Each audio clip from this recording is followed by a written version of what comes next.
Good deal.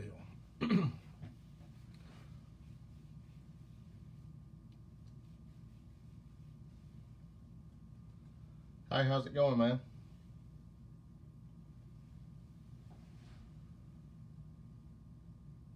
Looks like a few people are starting to join. That's good.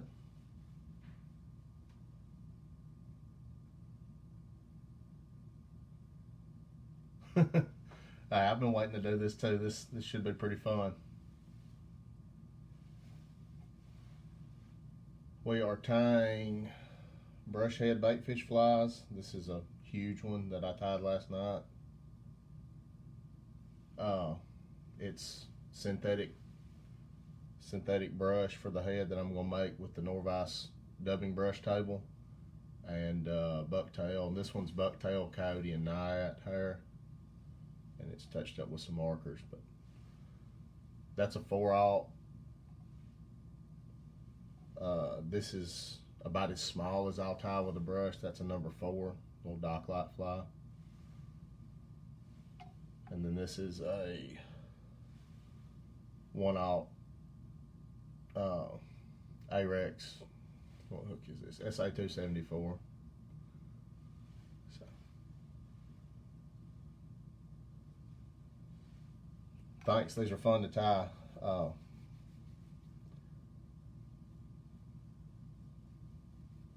Just let me know when y'all are ready to get started, and we'll get this rolling. Looks like there's a good many people on already.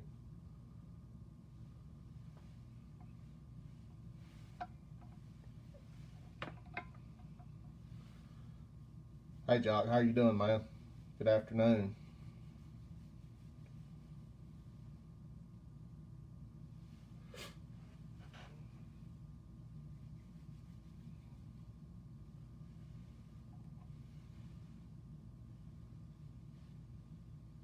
All right, I'm gonna get started then. These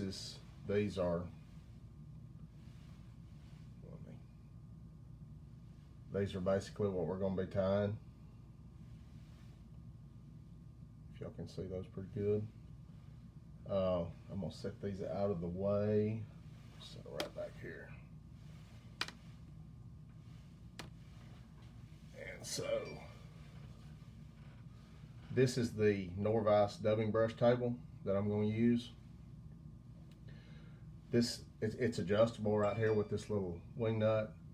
So when you set it up, you want the edge of it a pretty fair bit higher than the hook that we're going to use to attach the wire to.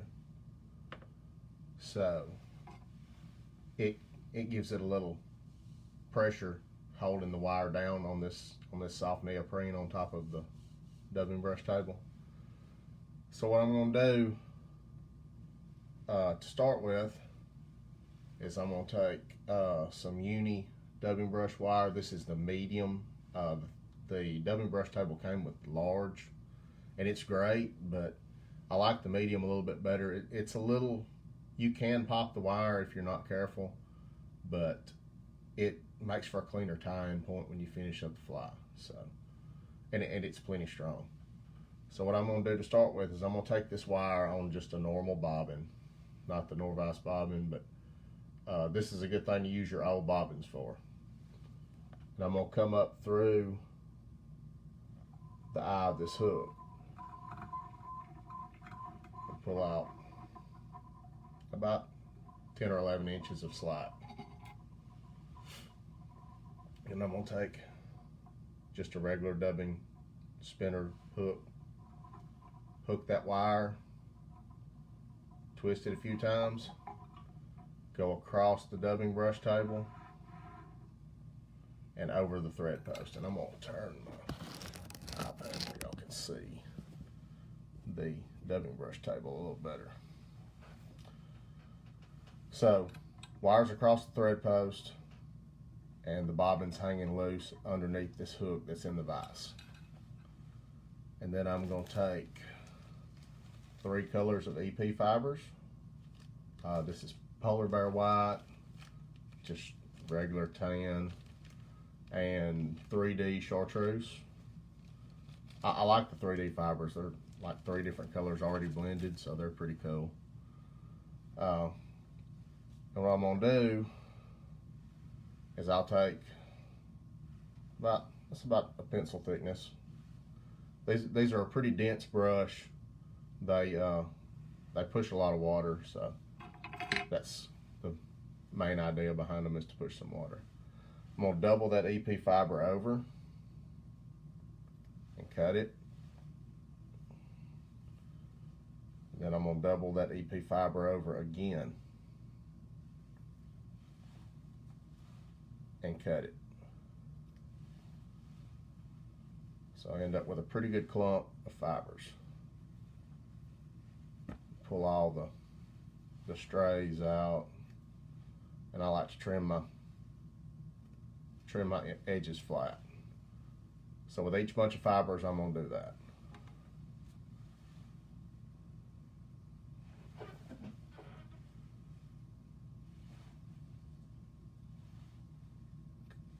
Cut once, doubled over, double over again. And I know this looks like a lot of material, but the denser you make these brushes, the easier they are to trim.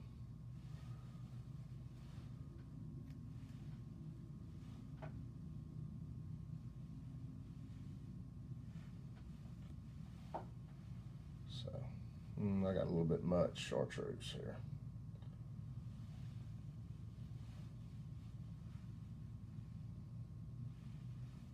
Double it over, cut it, double it over again, cut it,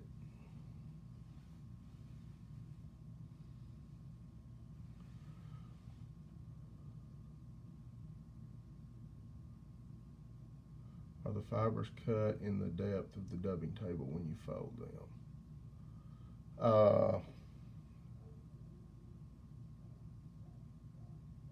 I really don't know. I really don't know what you're trying to say.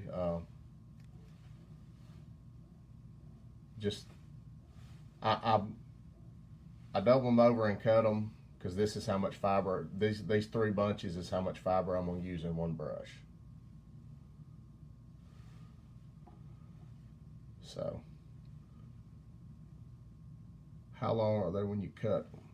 Just the full length that comes in a pack of EP fibers.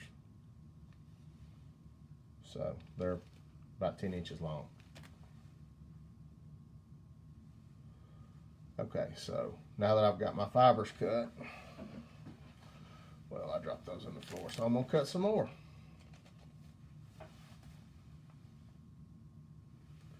There.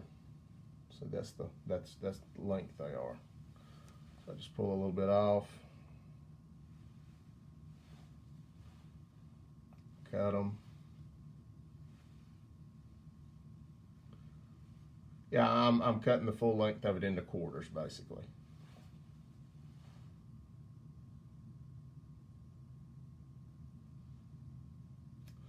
Not necessarily the width of the dubbing table. They're a little bit, about a ½ inch longer than the dubbing table is wide.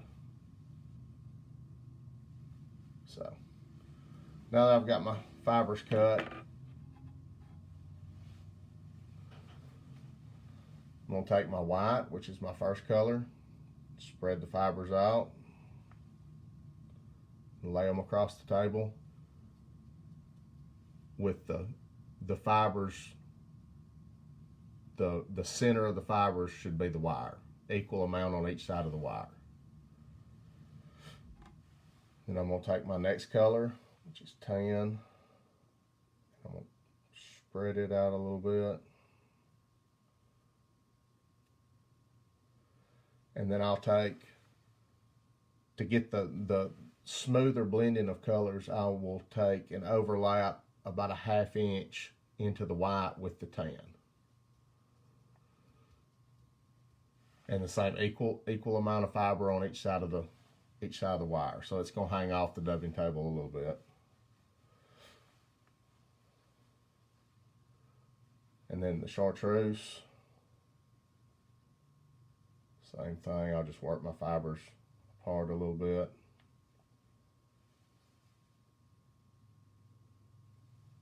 lay them on overlapped just a little bit. And once you lay them on the dubbing table, you can kind of pick them back up and arrange them so they're spread evenly. And with this brush, I'm not going all the way to the end, the full length of the dubbing table. Does the width of the brush change depending on what size fly? Yes, absolutely. If I'm tying a small fly, I'm going to use way shorter fibers than this. This is going to be a 2/0 fly, so this is my standard kind of width of brush I'm going to make. I tie a lot of 2/0 size flies or bigger. So anyway, the next step, after you get your fibers laid and arranged like you want them, the next step would be to add your flash. And for I just got this stuff the other day. It's Ripple Ice dubbing. It's Ripple Ice fiber but finer, and it works really, really well in these brushes. So to add your flash, you're just going to stack materials. I'm just going to take a pinch of flash and lay it across the middle of the fibers. Oh, that's a big clump. I'm going to work my way from one end of the brush to the other.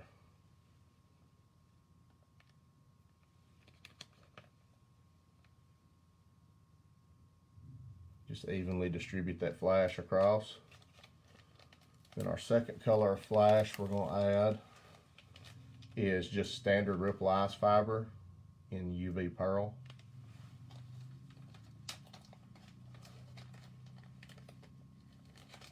So I'll just pull a little bit of it and just lay it across the fibers, just like we did the first layer of flash.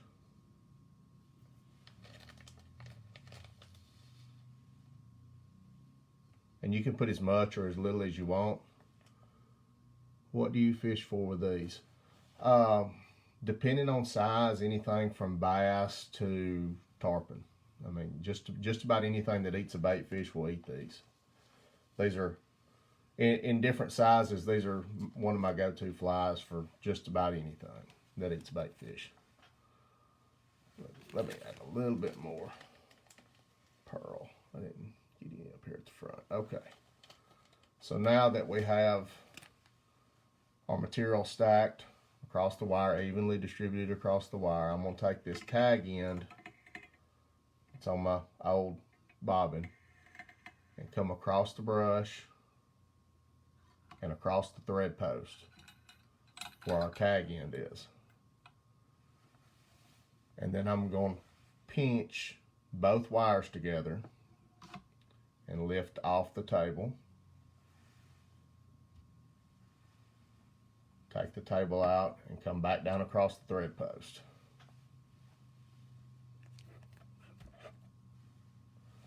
Readjust my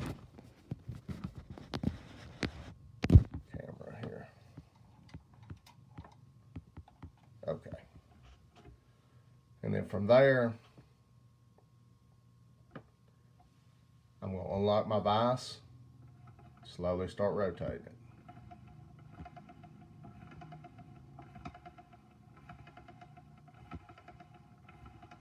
And so this is pinching those fibers between those two pieces of wire.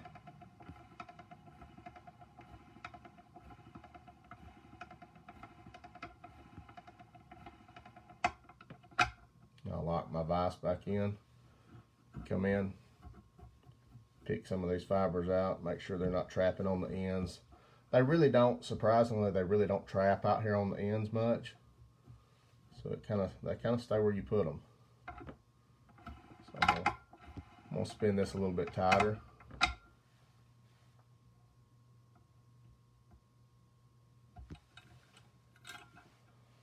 Okay, now I've got it fairly tight. It's probably not as tight as I'm gonna spin it eventually, but I'm gonna take this dog shedding brush and come in and start picking the fibers out. Come in from the bottom and pick them out.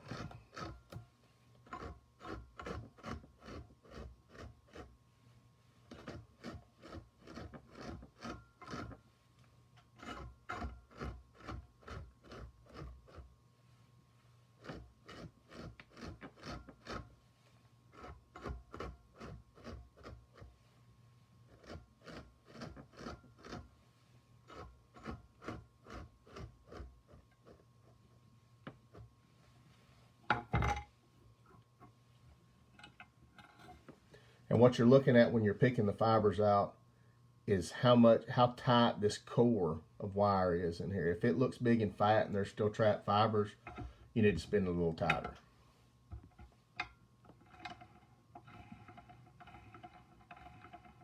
So I'm gonna spin this a little bit more, lock it back in,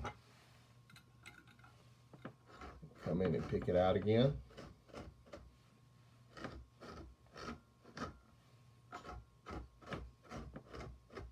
You have to be careful when you're picking this thing out, because if you don't have it tight enough when you start brushing it, it's going to pull fibers out. And you don't want that, because that's going to end you up with a gappy brush. And it's not going to look cool when you tie a fly with it. So, pull that back tight.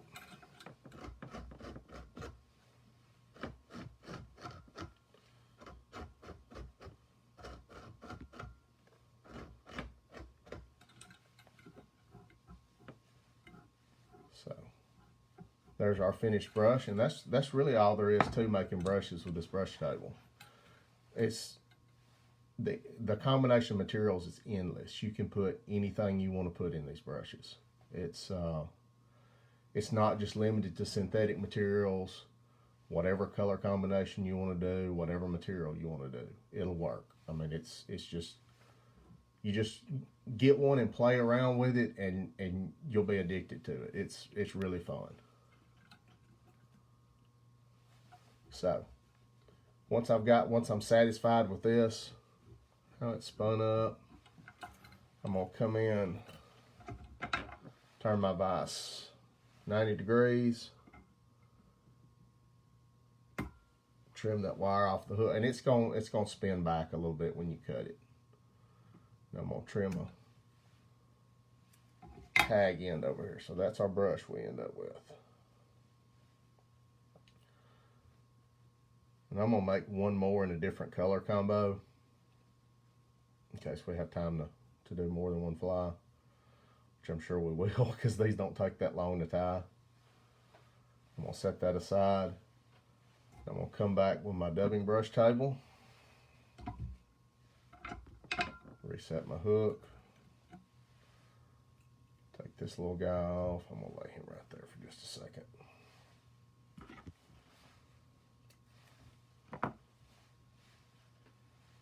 Once again, I'm going to come. Camera. Once again, you want the dubbing brush table adjusted where it's a little higher than your hook, so you've got some tension on it. What weight rod would you use for these? In a 2/0, 7 or 8 weight, no problem.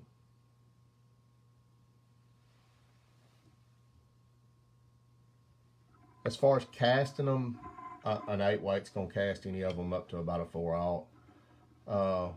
You would base more what you're fishing for than castability on what weight rod you'd use for this fly. Okay, so I twisted that on there. I'm gonna go across my thread post with it. Adjust my table so the wire's in the center of it.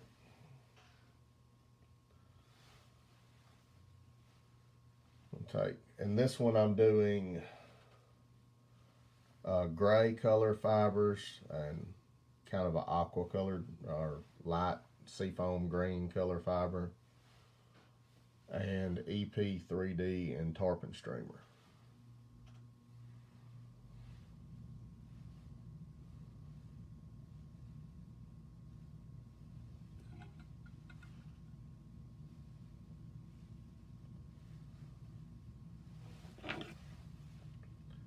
So just like before, I'm going to cut these in half. And then in half again.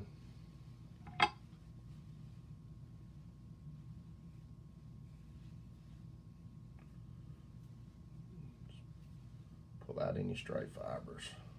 Cut these in half.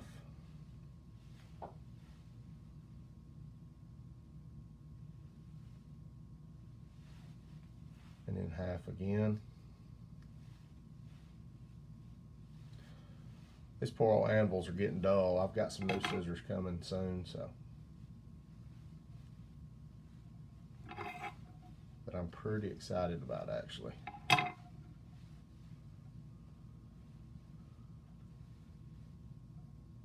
The dubbing spinner, I just use the dubbing spinner just to hold the tag into the wire. It's just something to give it some weight to hang it across the thread post. Is the wire stainless? Yes, this wire is stainless. It's Uni medium dubbing brush wire.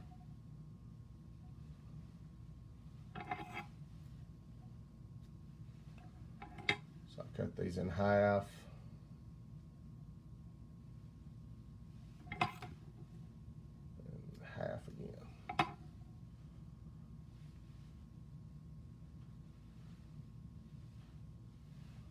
That's a little bit much. It's how much fiber you use is just personal preference. You can make these as dense or as sparse as you want to make them. But for my purposes, for baitfish fly heads, I like to make them pretty dense. So I'm going to take this fiber, pull it out a little bit, lay it across the dubbing brush table evenly with the middle of the fibers across the wire. So equal amounts on each side of the wire. Spread these out a little bit, overlap them into the other color of fibers.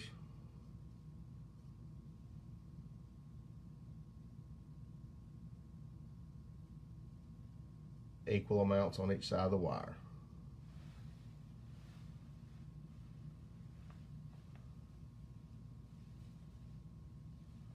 This has got all kind of stray fibers in it. Sorry about this, y'all.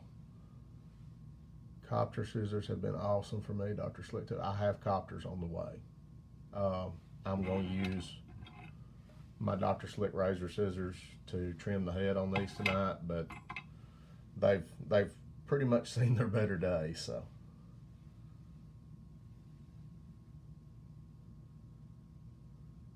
pull these fibers out a little bit and overlap them on the table here.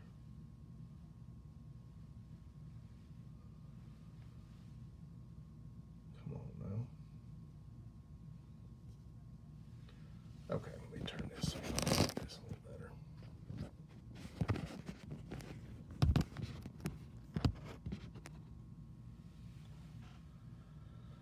All right, for flash on this one, I'm going to go with some different colors than we did on the first one.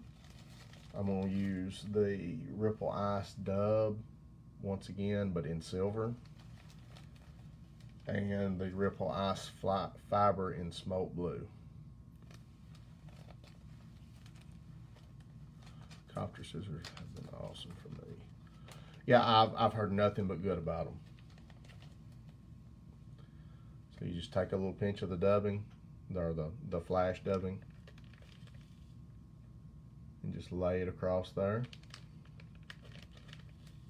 And you can use as much or as little as you want. I go kind of heavy on flash, I know, but sometimes fish like it, sometimes they don't.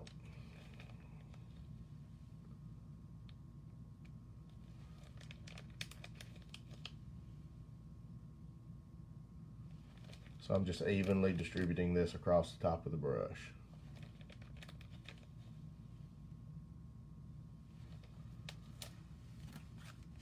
Same thing with the Ripple Ice Fiber.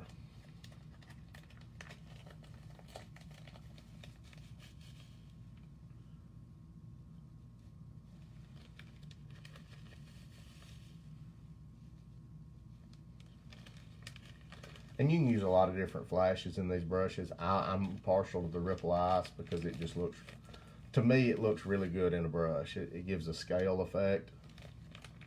I've done a few with just regular Flashaboo, and my last step on these flies kind of messes with the regular Flashaboo a little bit, because after I trim them, I hit them with a blow dryer on high heat to tame the fibers back, and Flashaboo just curls up.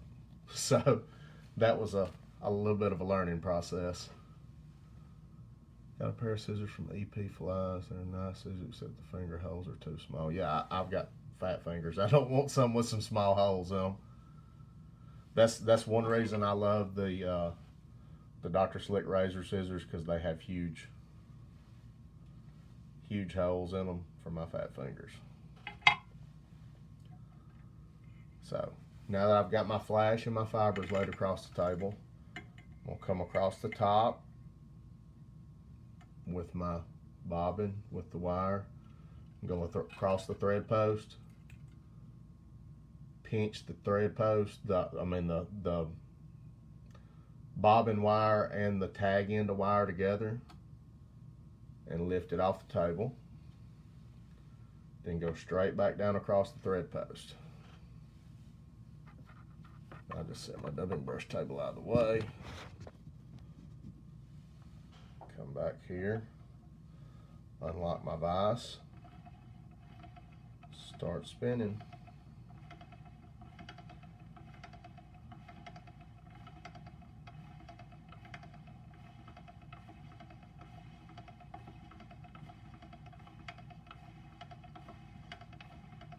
And you can feel the wires. I like to hold the tag end over here, because you can feel the wire tighten, and that helps me not be able to pop the wire. There was a little bit of a learning curve when I started using this thing. I popped a few wires and that kind of stuff. You just come in and kind of fluff the brush out to see if your pinching fiber's good in the middle of the last place it will tighten is right here in the middle of it. So it gets tighter out on the ends quicker than it does in the middle. Now I think this is tight enough, so I'm gonna go ahead and start trying to pick this out a little bit with my dog brush here. It came from Walmart. It was like $4, so it's not an expensive fly tying gadget.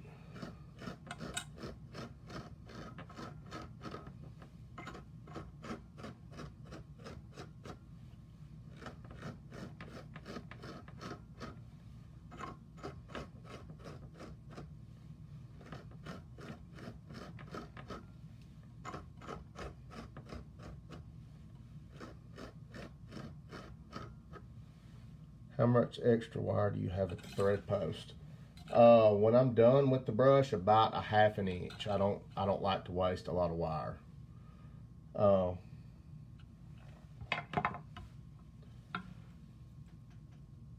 That's all that's not twisted. Just enough you can grab a hold of it. Just enough you can get a grip on it and feel it as it tightens.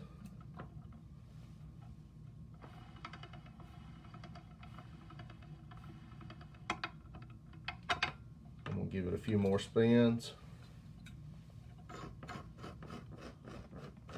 Come back in and brush it out again.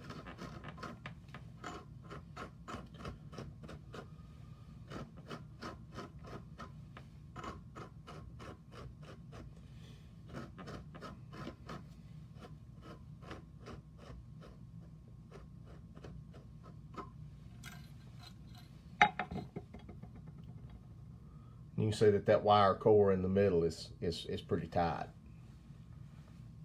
Pull the fibers apart. It's pinching pretty good in there, so I'm not going to spin this one anymore. I'm just going to go over it with the brush one more time, and we'll set it aside and tie a fly.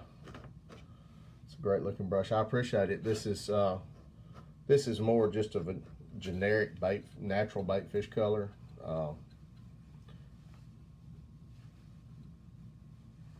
I see a lot of people tie flies that flash looks great in the brush. I really, really like this smaller ripple ice dubbing. This stuff, I picked it up at my buddy Rob's shop, Deep South Outfitters here in Birmingham, and it's been some cool stuff to add into these brushes. So we've got that done. I'm on turn my vise 90 degrees. I turn it 90 degrees so I can get in here close, because if you make a bunch of brushes, you're gonna fill this hook eye up with wire. And if you get in there close enough, you can cut it close. You can flick those little pieces of wire out. And these loom scissors are not my favorite. That's why they're wire scissors. So they work good for that. They don't work good for cutting thread. So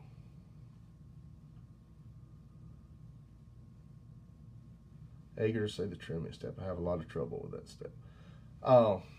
The vise really helps with that step, because the first portion of trimming I always do in the vise, because I can rotate it and access it real well. So there's that brush. I'm gonna set it aside, just my camera, where y'all can see the vise and hook.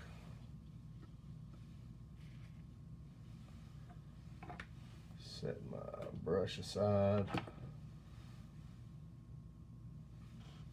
and we'll tie a fly.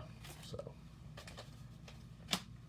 this is a cheap Norvise saltwater hook. Just a small size 2 hook is what I use for the loop to put my wire in making brushes, because these are pretty disposable. So I don't want to use my good hooks for that.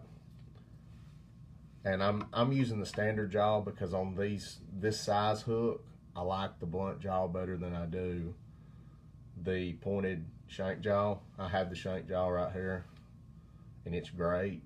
I use it a whole lot for crab flies, because I like to tie into the bend of the hook, and that pointed jaw allows me access into the bend of the hook. But for these bigger hooks, from say size 2 to 4/0, I really like the standard jaws. And I know the saltwater jaws are great for anything bigger than that, but up to 2/0, I really like these jaws. A lot of people, and a lot of people don't think about this, but with a pointed jaw, a lot of people tighten the jaw too tight, and they'll pinch a saltwater hook, and the hook will fail on a big fish like a tarpon, and they'll blame it on the hook company or whatever, but they stress the hook in the vise. This blunt jaw spreads out the area of jaw engaging the hook, and you're not going to pinch a hook and damage a hook with this jaw. So this is an Ahrex SA 280 minnow hook in 2/0. Really love these hooks. They're super sharp. I'm going to put it in the vise. And I'm using, I've got white UTC 210 on this spool. Go ahead and start my thread. Scissors.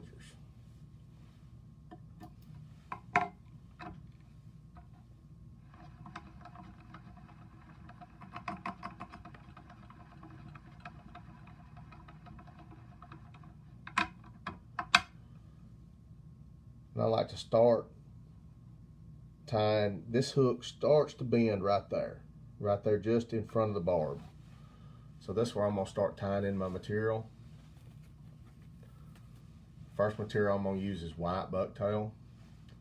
I've been using bucktail off deer I've killed, but this is a bought bucktail, because I've just about used all the ones that I have cured out up. So, and you want fairly long fibers, because this fly is going to be close to 5 inches long, 4.5, something like that. We'll take a clump of bucktail.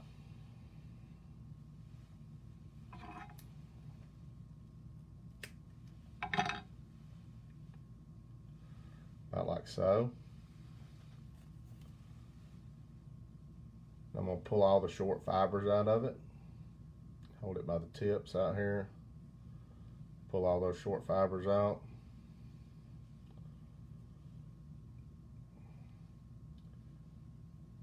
So you end up with a nice, this is about a little over twice the length of the shank.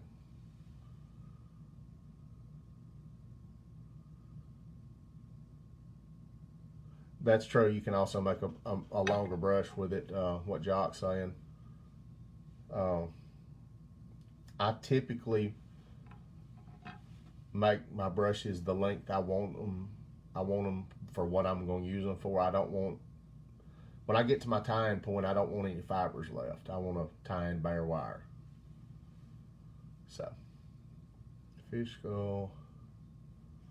I am not a fan of the fake bucktail. I'm really not. A lot of people love it. Can you stack bucktail? You can, but belly hair is better for stacking. It's fatter hair, and bucktail, especially the bucktail I've been using, is off southern deer or not. It's not thick hairs. They're finer hairs, so they don't trim as easily. I'm gonna take this clump of bucktail, trim it just a smidge more, trim my ends even. I'm going to start right here, and I want to keep this on top of the shank.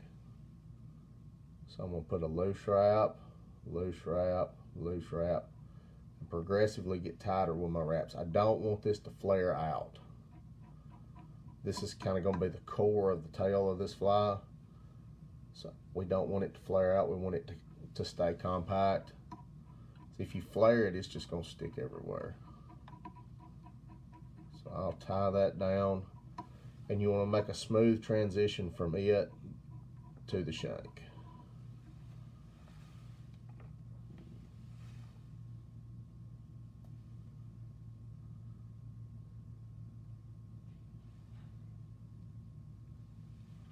I'm going to come in with some thread cement.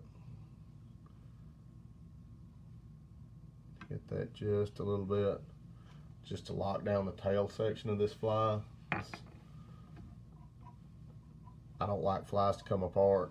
I've had too many of them come apart while I was fishing, and I didn't have another one of that pattern.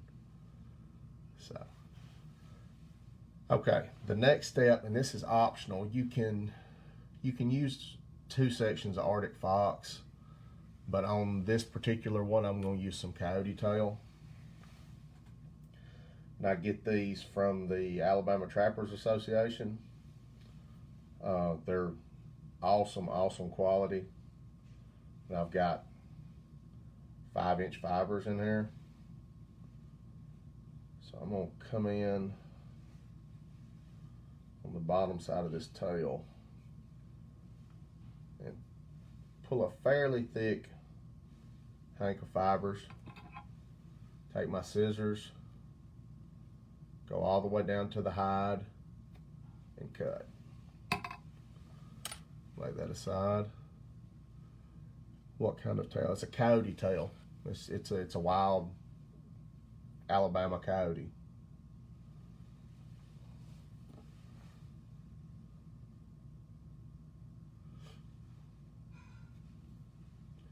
And coyote is it's odd material. It's got like 2 lengths of guard hairs plus underfluff in it. So you don't want to pull all your guard hairs out. You want to pull some of the underfluff out of it. So I'm going to come in with a flea comb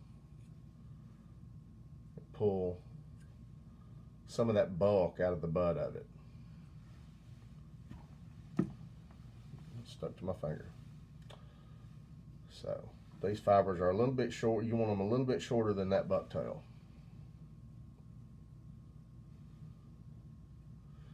In Montana, coyotes, in Montana, y'all probably have some excellent quality coyote, because in the summertime here in Alabama, they look pitiful. They have some pitiful little coyotes, but this is a winter tail, so it's pretty nice. I'll trim my butt ends flat, and I'm gonna center that clump of hair over the eye of the hook. Push it back over the eye, right to where we tied in that bucktail.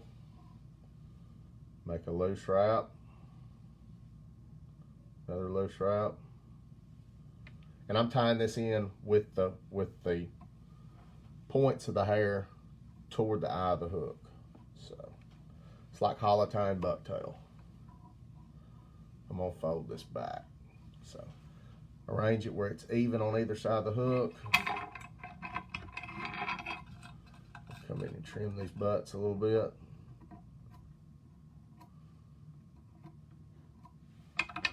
Okay. Then I'm gonna take, you can do this, what I'm fixing to do, with a big ink pen, just a hollow ink pen. I've got this that a friend gave this to me, so, and it works well for this because it's got a hole big enough for this big eye on this hook.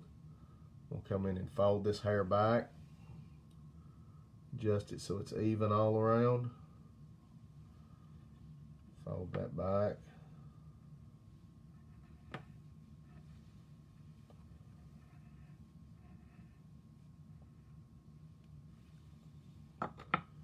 Set that aside.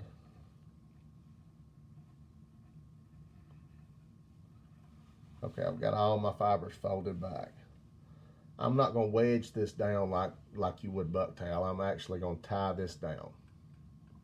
So I'm tying the ends of it down right here, wrapping back over it, almost like you would high tie EP fibers on an EP style baitfish.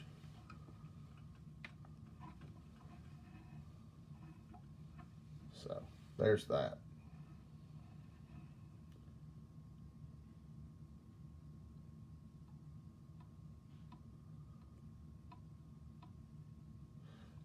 Yeah, it really does. That's what I use it for in this fly, is to support this tail and keep it from fouling as much. The next step is going to be our flash. And as much flash as I put in the head of this fly, I kind of go sparingly on flash in the tail. This is lateral scale Flashabou, and it is 1/69th inch or 68th. I can't read the print on the back of it. It's the smallest size. It's little bitty stuff. I'm going to take 4 strands of it.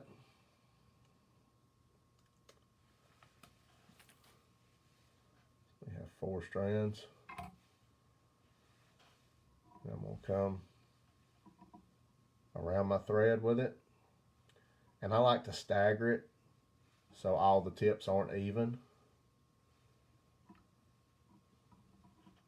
I'm going to come right down on top of the fly with it where I tied that coyote down. Take my finger and spread it out across the top of the fly and tie it in. So it that coyote kind of props that flash up.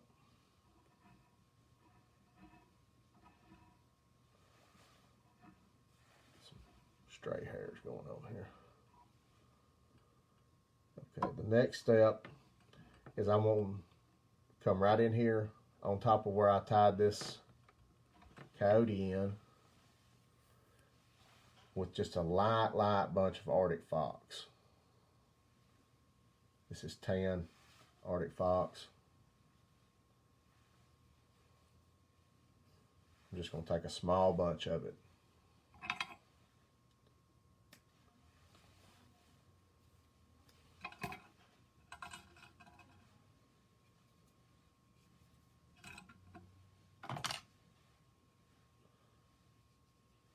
And I want it to be just a little bit shorter than the coyote. So I'm going to trim that off. Just like with the Coyote, I'm going to come in, center the eye of the hook with it, push it back up over the Coyote, loose wrap, tighten down.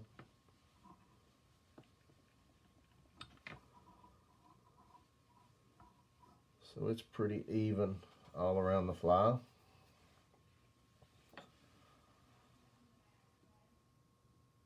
Will roadkill German Shepherd work? It probably will, but there's going to be some not happy people.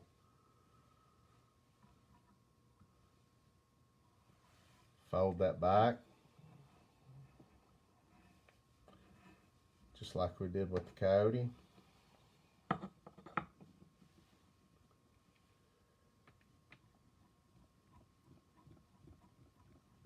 Tie it down, and I'm gonna wrap back up on it pretty good. It flares pretty good, so. And you can wrap back up on it as much as you need to give you room for your brush. And so I'm gonna make here where I've got this bump, I'm gonna try to make that a smooth transition, like a ramp of thread.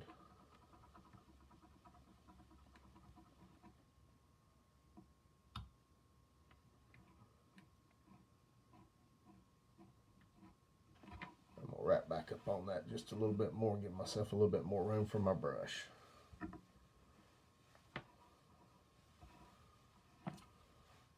in with my flea comb and tame that a little bit. So that's the tail section of this fly. That's fairly simple. What can you use in place of Coyote? Just Arctic Fox. You don't have to use Coyote. It's optional. It's just a material I'm kind of partial to. You can use 2 bunches of Arctic Fox. You can use 1 bunch of Arctic Fox, depending on how dense you want the fly. Next is going to be our brush. And I'm going to tie that brush in, the tag end of the wire. Let's see. I'm going to start. The white's going to be in the back, and the chartreuse is going to be the nose of this fly. So I'm going to tie this tag end of brush wire in even with where I stopped tying that Arctic Fox. I'm going to wrap down on it.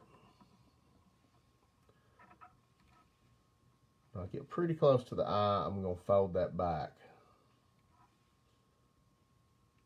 Wrap back up on it.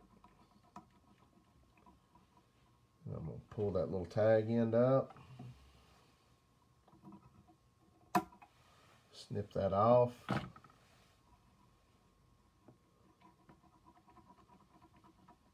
Cover that wire up. So if you leave an exposed tip of wire, it's going to cut line, it's going to cut thread, it causes all kind of fun problems. So with that done, our brush is tied in, our tail section's tied in. I'm going to take my bobbin and go across the thread post to get it out of the way. I'm going to come in here with some hackle pliers, catch this wire. And you can use the rotary function of the vise to roll this brush around the shank. But the way I do it, I don't want to trap. You're going to trap a lot of fibers that way. So I go a little bit slower and pull these fibers out. Just let that fall. And you want these wraps to be right up against each other as you're winding this brush around the shank. You want the wire to be one wrap right on top of the other. So it's going to make a nice dense head. The denser you make the head, the easier it will be to trim. So I'm holding, pulling fibers back, wrapping tight up against that other wrap. And sometimes I'll come in and push them back to make sure I'm getting them good and tight.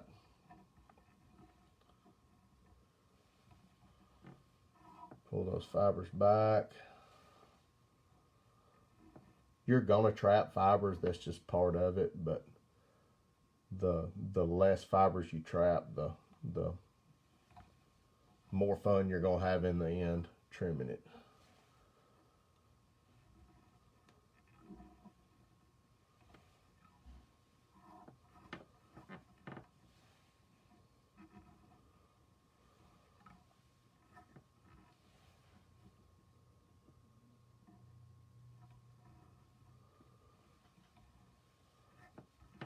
So did you half hitch the thread? No, I did not. I just wrapped it in, folded the wire over, covered that up with thread, and pulled my thread to the side. So I'm here to the end of my fibers in my brush. I've just got bare wire here. I'm gonna make one wrap with it. And it takes tying a few of these to work out how much brush you need to do the head of a fly. I've tied quite a few of these here lately, so I'm gonna pinch that wire down with the end of my finger, come back with my bobbin, and catch that wire.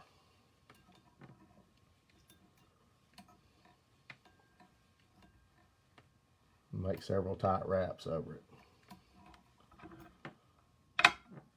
Flip the vise upside down.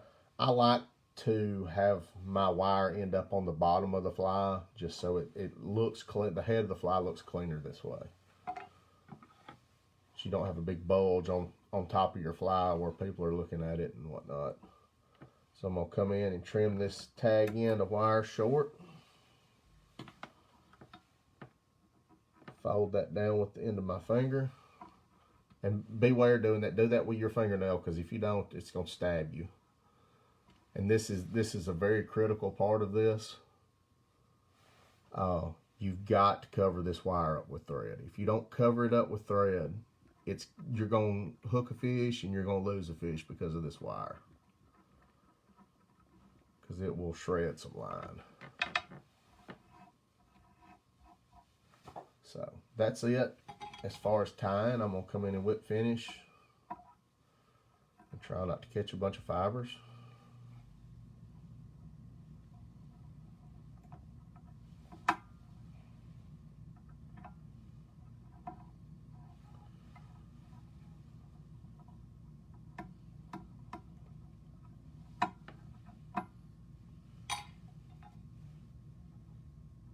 Cap my bobbin off, pull that tight, come in and trim my thread.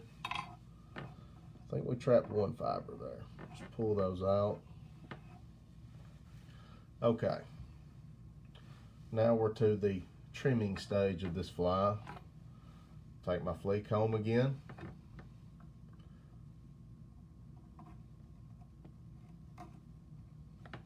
And come in, pick these fibers out, and you can see as how hard I'm pulling on this that there's trapped fibers, even though I was pulling those fibers back with my fingers the whole time I was wrapping it. There's still lots of trapped fibers.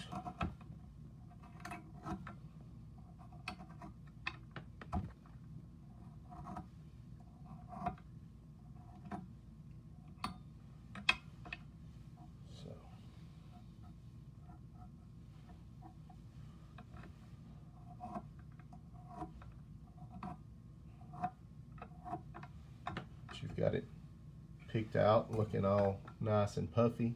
I'm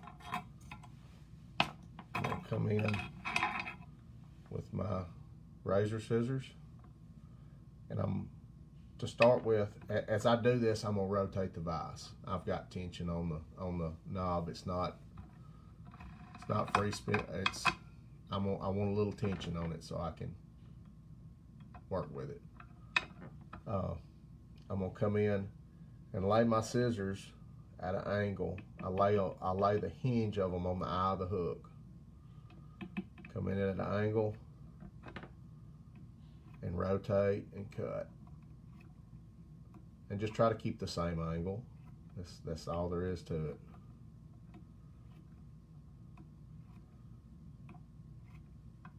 And the more dense this brush is, like I said, the easier it is going to be to trim. Just like deer hair, if it's not packed dense, it's not going to be fun to trim.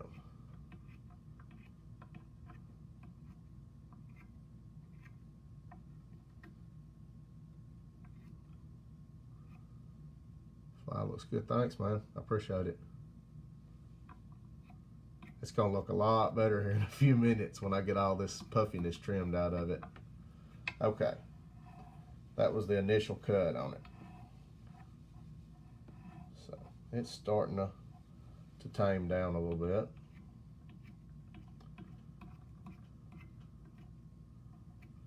And you just slowly work your way around the fly. Don't take a big chunk at a time on these flies. If you do, you're gonna regret it. So I tried to trim the point of my hook there.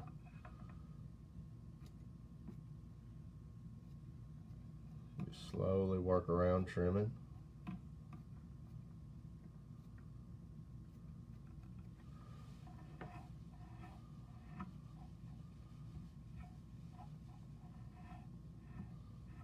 Okay, and at this point, I'm going to take it out of the vise.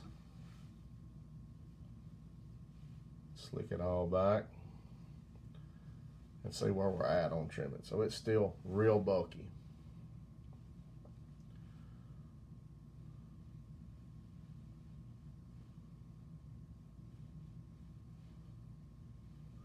What I'm going to do now is pinch the fly on the sides. Pinch it flat.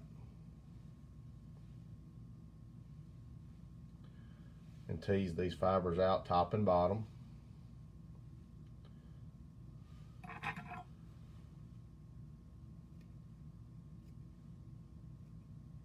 And come in and start trimming. Just take a little chunk at a time. Don't try to take big chunks.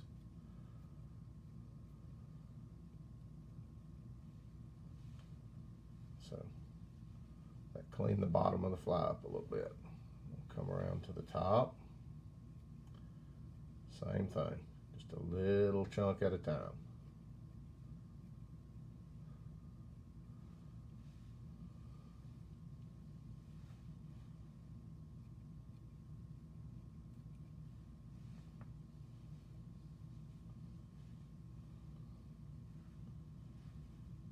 Back to the bottom.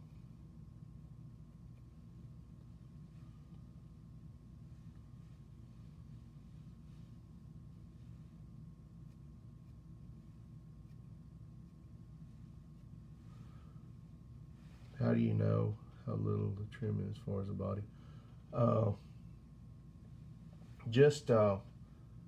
You don't want to go in and take a big chunk. You just take a little bitty bit at a time. It's much better to take your time and cut a little bit at a time than try to do it quick and take a big chunk. So now that I've trimmed top and bottom, I'm going to trim the sides like that. I'm going to pinch top and bottom.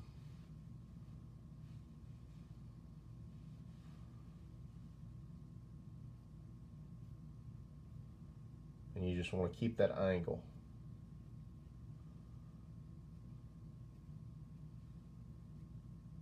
You don't want to come in and make a flat cut. You want to come on an angle. You want the fibers in the back of this brush to stay longer than the fibers in the front.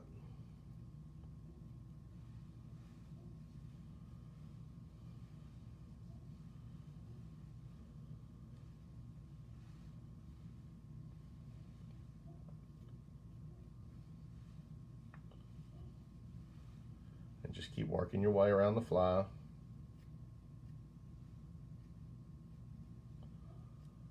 Slowly taking little chunks.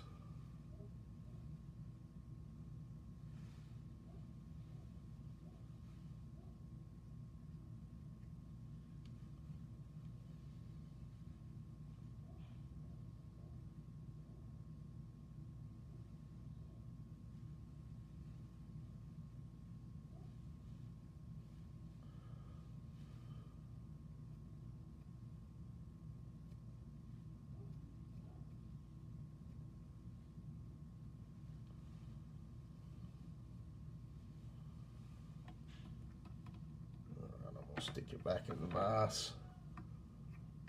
I'm going to come around the nose of it a little bit. Rotate as I'm cutting. So now that's got more of a baitfish looking profile than what we started with.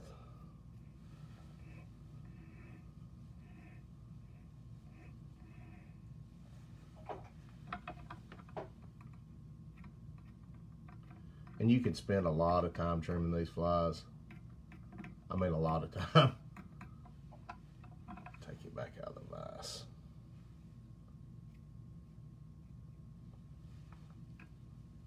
Okay. So now it's looking like a pretty good baitfish profile now. I'm gonna come back in. What does this fly look like in the water? It's gonna look like a baitfish when it's wet.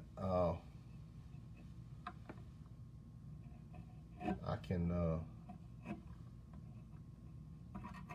probably show you a wet profile on it in just a minute when I get done trimming it.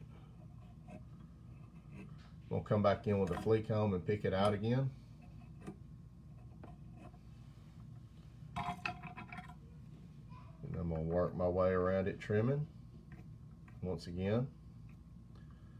Get all those long stray fibers.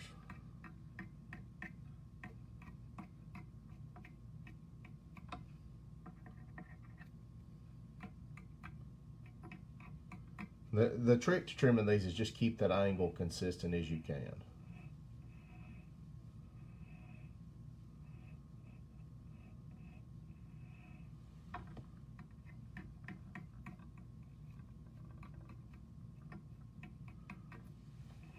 And if I miss any questions on here, I'm going to come back and read comments and try to shoot y'all messages to answer questions when we're done.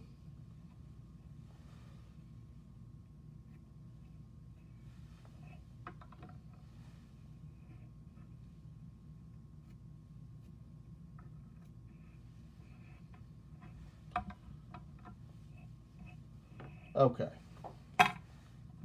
so that's pretty much a baitfish profile. Now the next step I'm going to do is, y'all might find this silly, but this really helps with synthetic fibers. I'm going to take a pair of pliers and I'm going to hit this with a hair dryer on highest heat setting.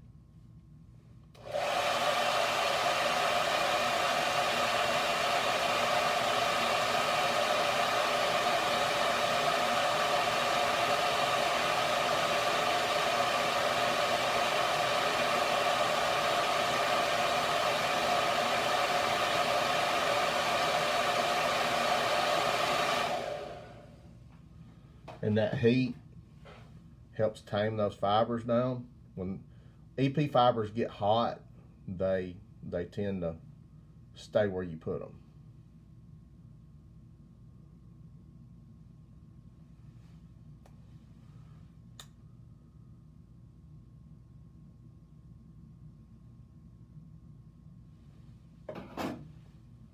So this still is going to need a little bit more trimming before I stick eyes on it. Like I said, you can spend a whole lot of time trimming these flies till you get the profile you want.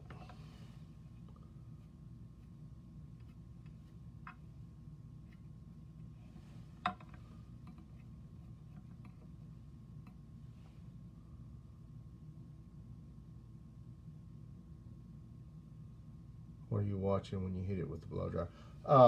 Just the fly, just to see if it's what it's if it's laying the fibers down like I want them to. The heat of the hair dryer is what I'm using.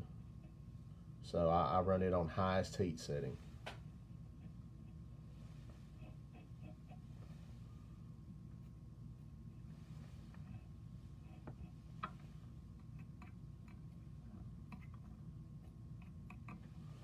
Okay, I'm pretty satisfied with that. If that looks good to y'all, Clean up my mess here.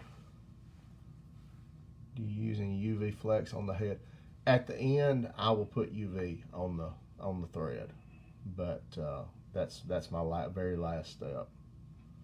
Yeah, they push a lot of water and have a lot of action, and because they push a lot of water, they'll want to kick broadside like a bigger fly would, but that's something you don't see a lot in a smaller fly or smallish fly. This is about my average size bug I tie, so.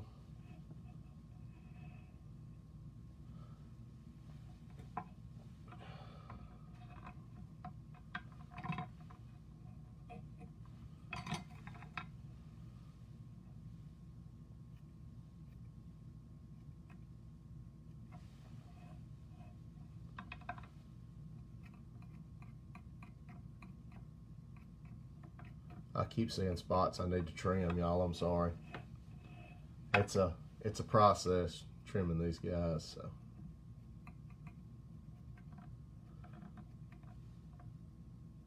Just got to be careful and not take it in big chunks.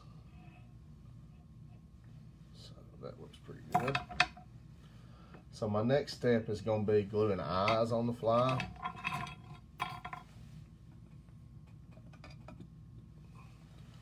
When you laid the material on the dubbing table, was it the width of the material the same? Scroll back. Was the width of the material same as the dubbing table?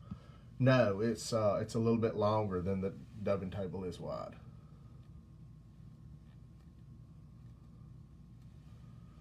Okay, this is what I use to glue eyes on flies. It's E6000.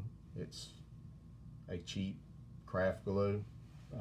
Get it at hardware stores or craft stores or just about anywhere.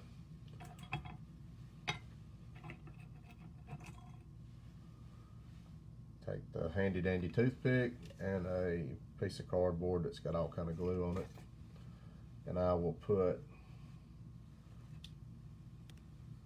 me get this where y'all can see, just a small amount of glue.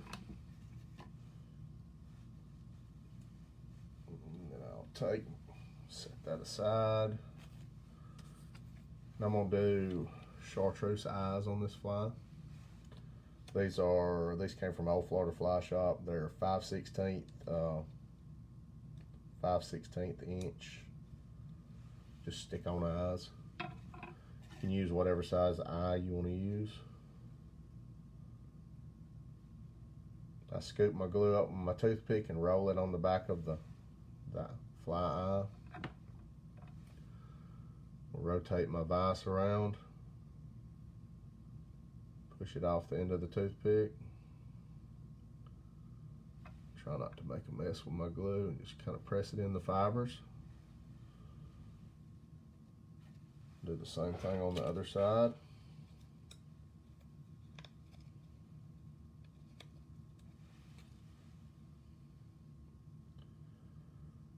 Roll the glue on the back of the eye.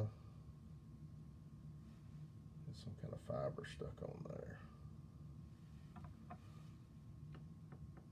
Lay it on those fibers. I'm going to take the fly out of the vise. Pinch those eyes on. And I pinch them together so it kind of flattens the head of the fly a little bit. After I get these eyes glued on, I'm going to come in once again and trim some more, because when you glue the eyes in, they kind of change the profile of the head a little bit, make it a little wider. So I'm going to come in and trim just a little bit more.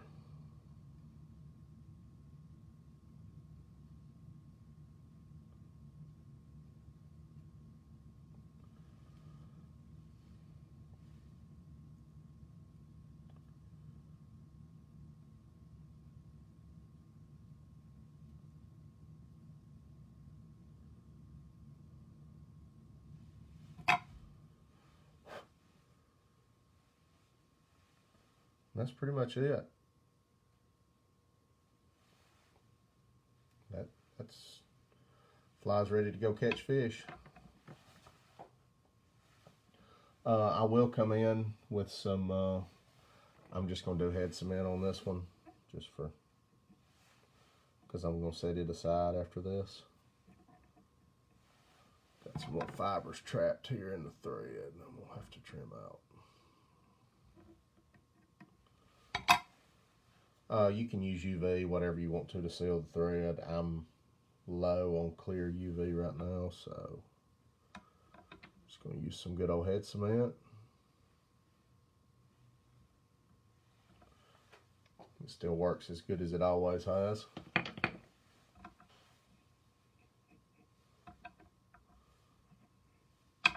So that's pretty much it on that one. I may come back and trim even more on it till I'm completely satisfied with it. Like I said, trimming these is something that takes some time.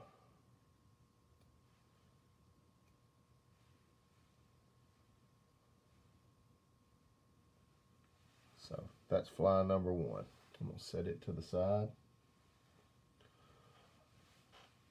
Sit it right there. And let's see. What are these other hooks I've got over here?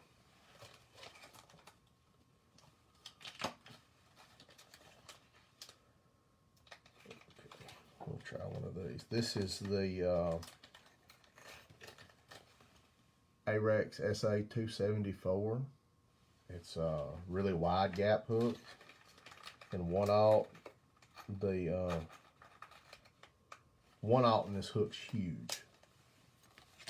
It's like a 4/0 for other hooks. It's a house. So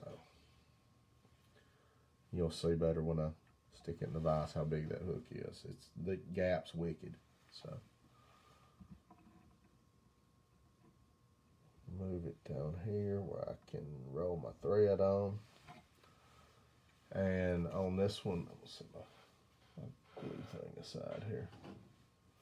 On this one, I'm going to be using the same white UTC 210. It's just what I've got. It's kind of my standard thread. Thank you so much for the demo. I have to go to work really early. Man, I'm glad you joined in and watched. I was a little nervous about doing this, so.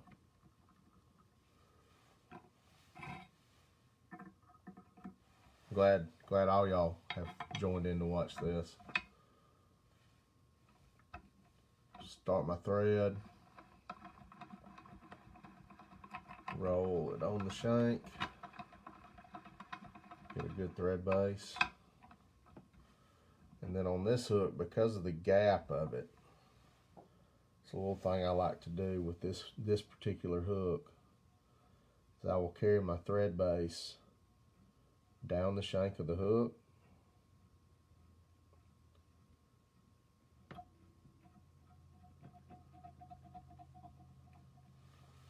And I will take a red Copic marker and hit that thread with it.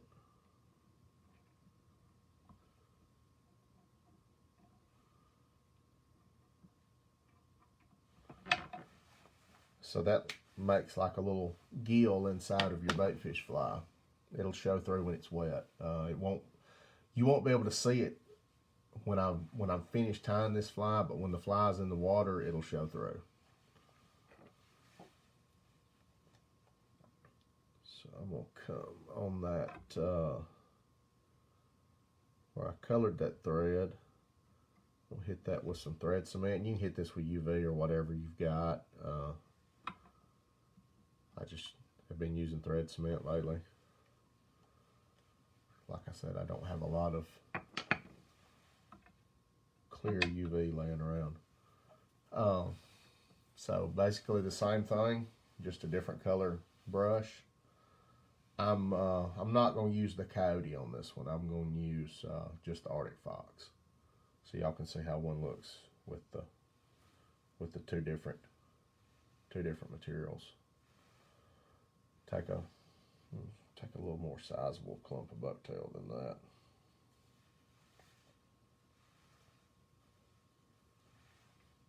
Longest fibers in the tail, or longer fibers in the tail, not necessarily the longest. Set that to the side. Come in and pull out all my stray fibers.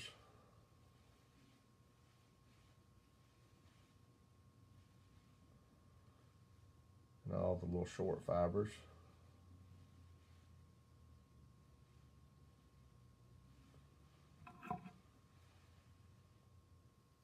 Trim my ends flat.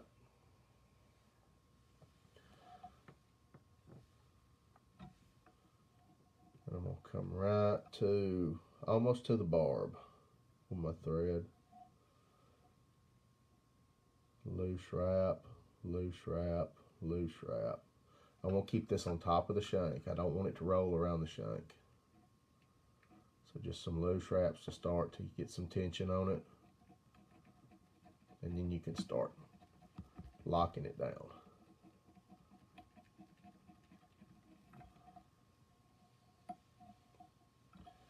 And on this, the shank of this hook is fairly short, so I'm just going to use one clump of Arctic Fox on this before we start in with the brush.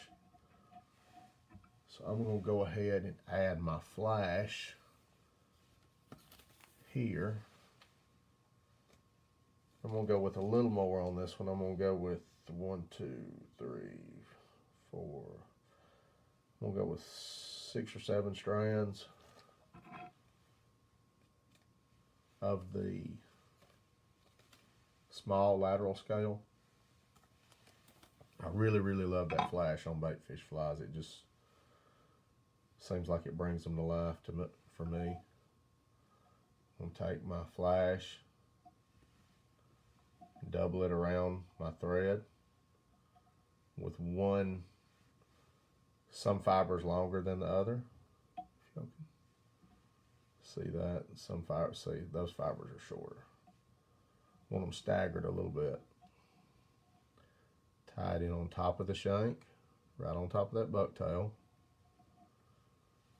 and let it hang back.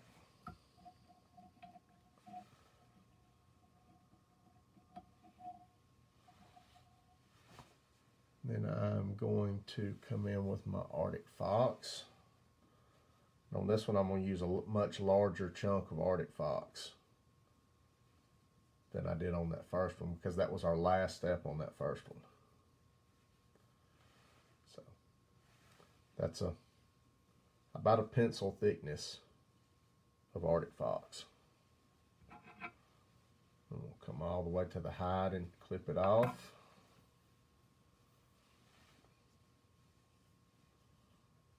Pull out, come with my flea comb and pull out any underfluff. Then I want this to be almost as long as my bucktail, so it's right there, almost as long. Trim my ends flat.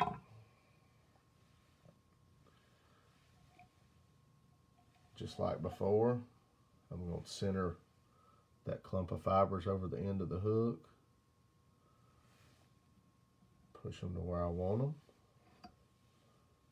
Loose wrap, tighten down.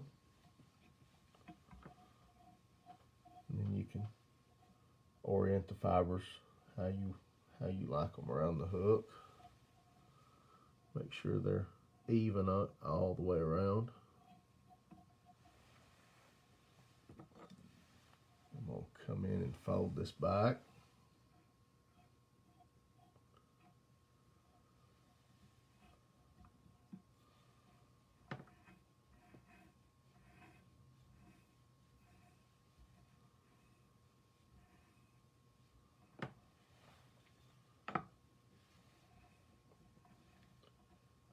And I'm going to tie it down.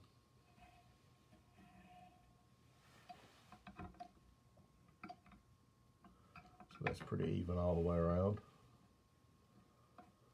Make several wraps. I think I'm gonna add a little bit more flash in on this one, so I'm gonna come in once again with my lateral scale. This is, let's see how many strands we have here. It's about 5 strands. And I'm gonna stagger those once again. They're not all the same length. Tie them in on top. Come in with uh-oh. I didn't have my, okay, we're gonna have to back up here. Didn't have my vise locked, and it messed me up a little bit there.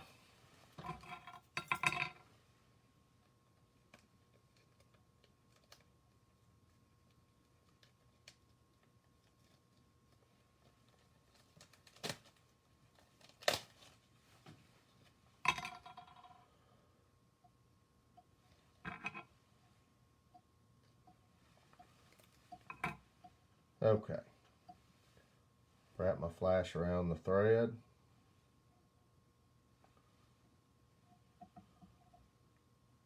Come in on top of the shank. Spread them out a little bit with my fingers. Tie them down.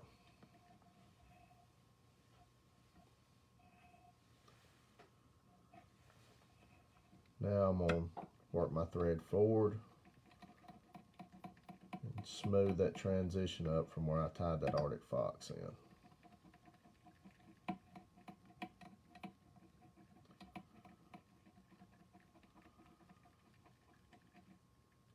Okay, that's good enough. So that's kind of cone shaped as it goes. Now I'm going to tie my brush in. This is the second brush we made, the more natural baitfish colored brush. Once again, I'm going to tie it in right where the fibers start. I'm going to tie that wire down. Fold it back. Cover the tag end up.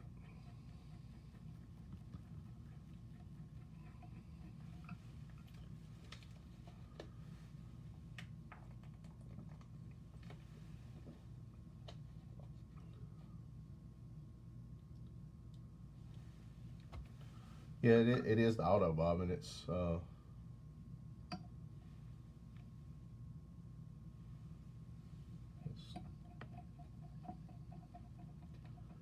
I'm gonna carry, once that's tied in, take my thread back to the eye of the hook, come across the thread post and get that out of the way.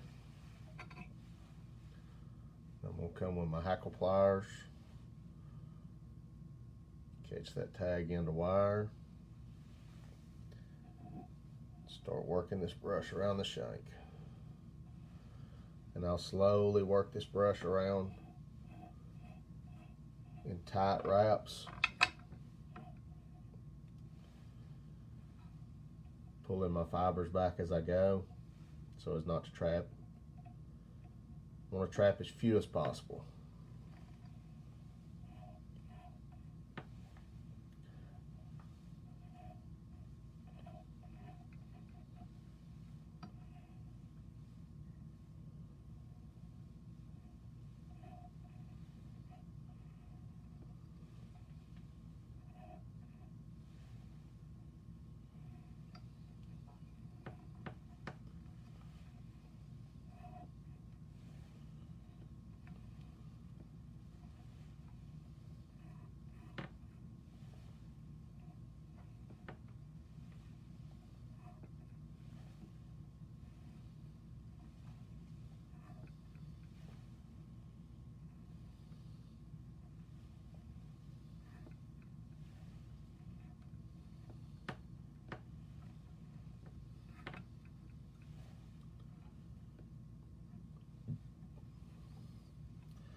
Okay, so I'm to the eye of the hook and I'm to the bare wire on the brush.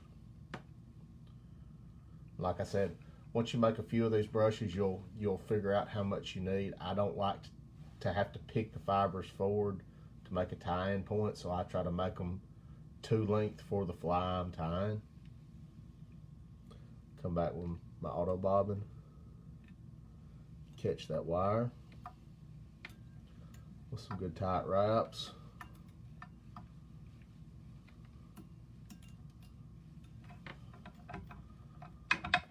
Flip my vise upside down.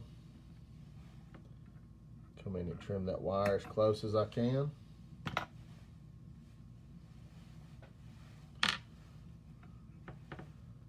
And then once again, you absolutely have to cover up this tag in the wire or it will cut your line. So I fold it back with my fingernail and cover it up with thread. Flip my vise back around, come in and whip finish.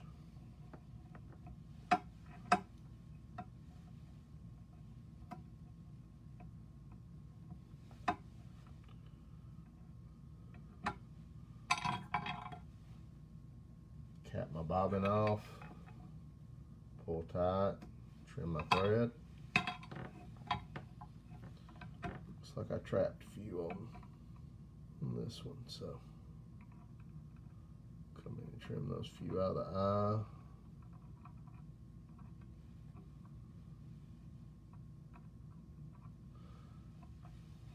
You can hit that eye with a lighter to clean it up too, but I just don't have one handy, so I'm trimming them. Okay, so that's this fly tied basically. I'm gonna come in with my flea comb again. Pick those fibers out.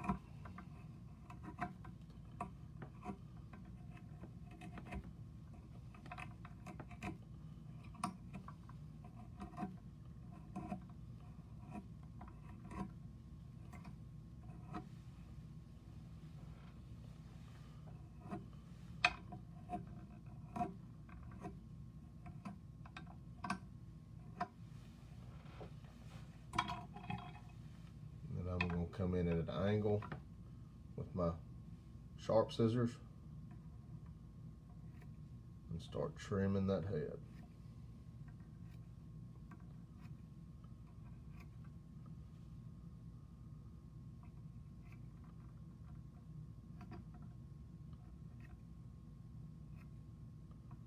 And I'm rotating the vise as I'm doing this, just slowly taking a little chunk at a time. You don't want to, I know I've said it a bunch of times while I'm doing this, but you don't want to take a big chunk at a time. You'll regret it because you've spent time making this brush and tying this fly in one cut.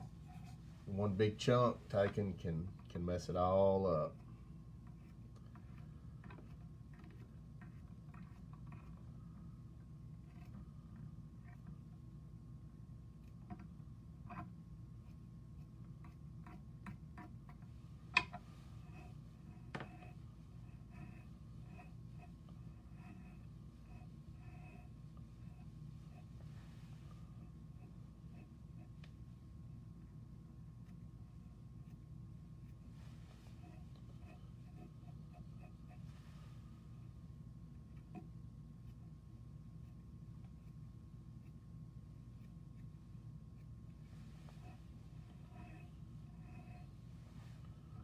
So at this point, I'm going to take it out of the vise. I'll pull some of these fibers out.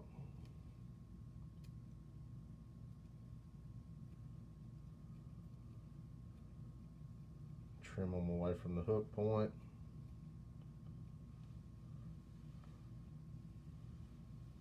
And I'm going to make a little different profile on this one. I'm not going to trim since this hook has such a gap, I'm not going to trim the upper and lower part as much.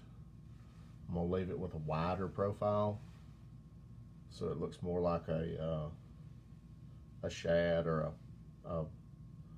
like a scaled sardine or pilchard or whatever people call them. They've got a million different names. They're actually scaled sardines. So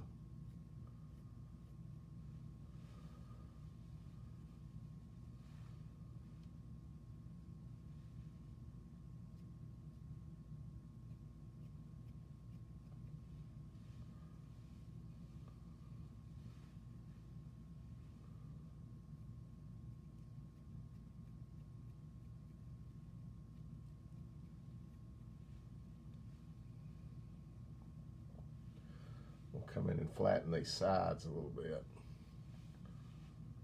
Trim them a little more. And that's the fun. Another fun thing about brushes is you can make a whole bunch of different profiles just based on how you trim the fly.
Trimming from this angle is a little tricky.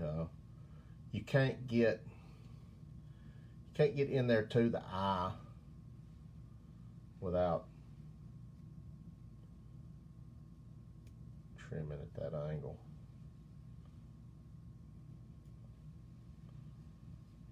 So you kind of end up with a bump right here if you don't come in and trim from this direction.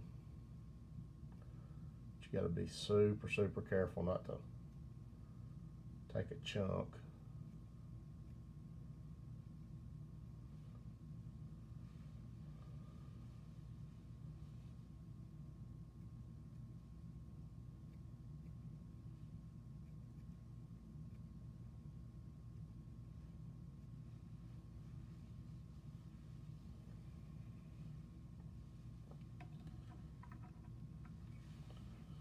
So that's,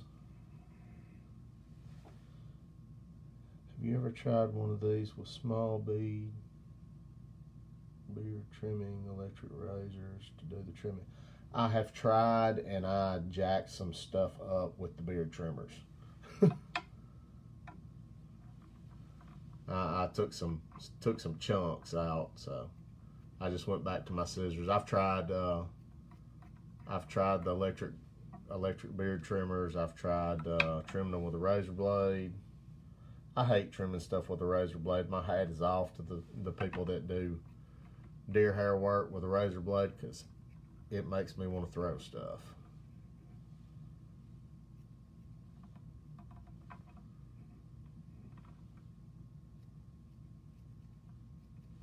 Okay, so I keep seeing spots I need to trim.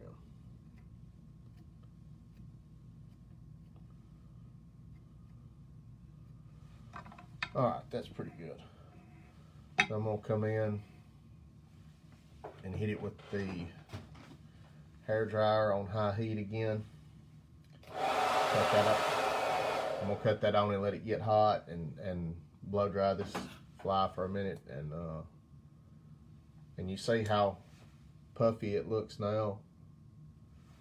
So give me just a second to hit this with some high heat, and it'll tame it down a lot.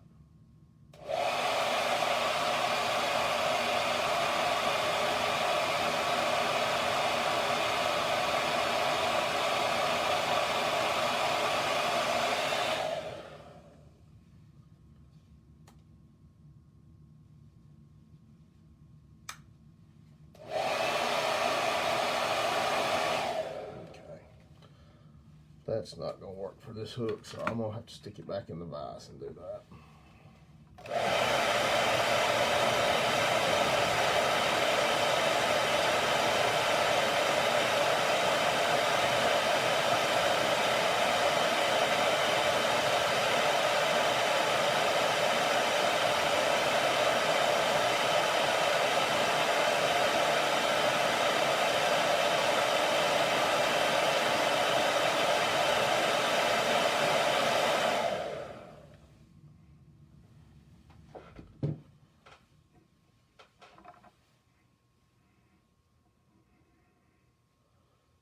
Okay, so see how that trim slicked that profile down a lot, and it'll stay like that. The heat kind of, the EP fibers have some memory to them from heat. So we'll say that one's ready to glue eyes on. Let me trim one more little spot here.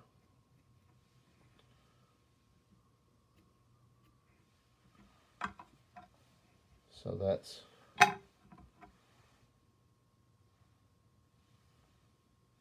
that fly. And I'm going to go with a lot bigger eye on this one. And I've just recently used these, but the MFC fish eyes in what is this, Blue Radiance, are really, really nice eyes for baitfish flies.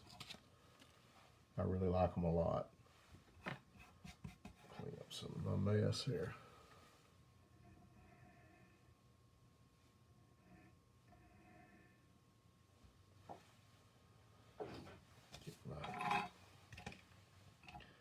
Get a fresh toothpick. That's the wonderful thing about not using a bodkin for this, is you don't have to pick glue off of it. You just get a fresh toothpick every time. What did I do with my glue?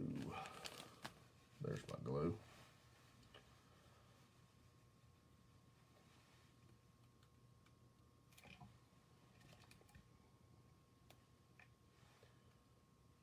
Just put a small amount of glue on my paper, or my cardboard.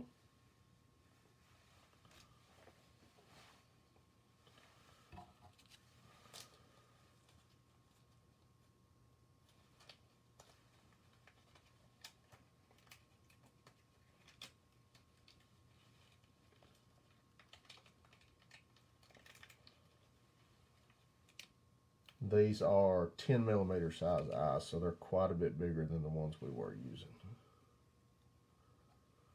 Roll some glue onto my toothpick.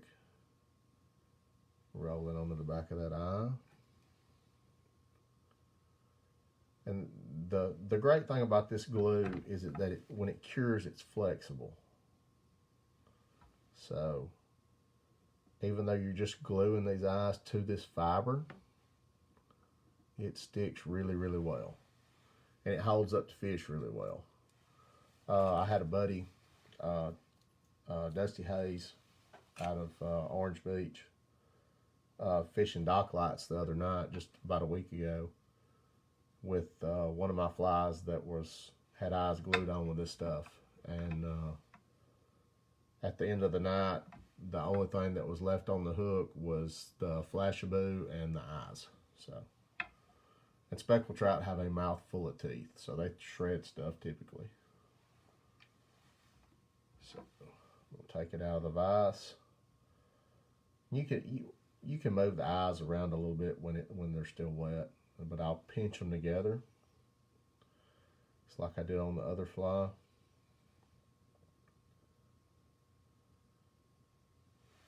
See, it kind of slims that profile up.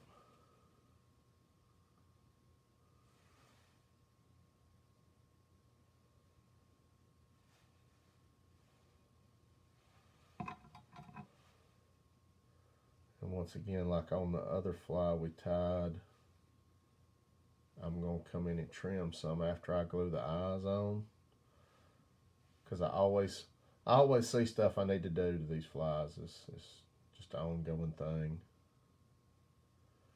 Seems like at every step I see some more places that need to be trimmed.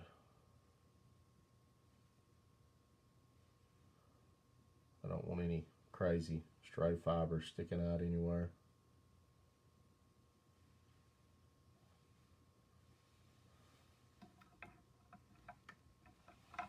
So that's pretty much it.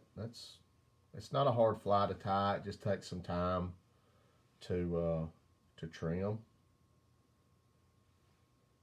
And you can spend as much or as little time as you want to on the trimming. I mean, it's just personal preference. I could trim on these things all day and still not be satisfied with them. just little bitty stuff. So I'm gonna come in and hit the,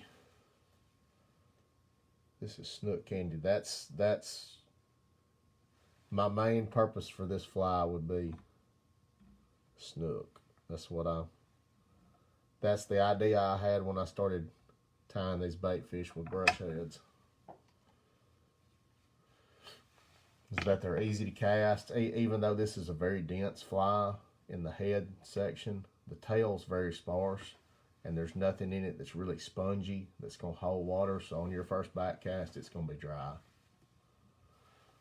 which means it's going to be easy to cast.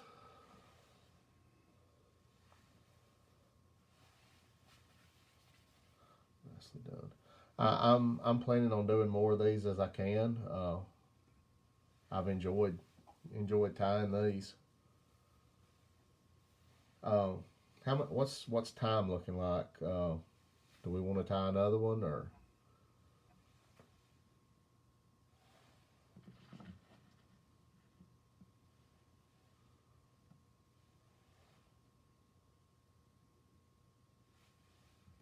Thanks, I appreciate it. It's fun tying these.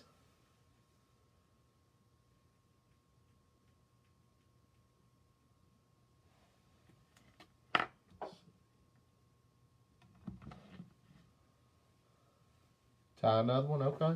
We'll do another one. Let's see what color combos we have we can do. I like this. I really like this SA 274. That hook's so mean. I'll tie another one on it.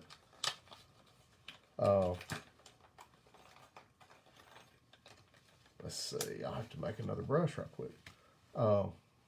I literally stuck a bass in the top of the head with one of these that just rolled on the fly, and it killed him. It was in a pond. It was just fishing in a pond, and I was gonna keep the fish anyway, but he slapped at it, and I stuck him in the top of the head. It was pretty funny. Let's see. I'll lay that aside. We'll make another brush.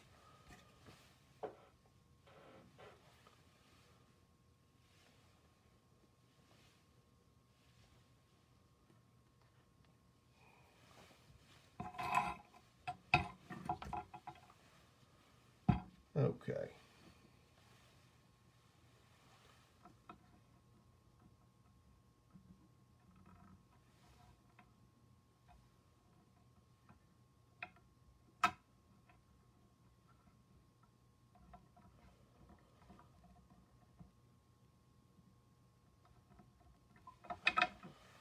All right.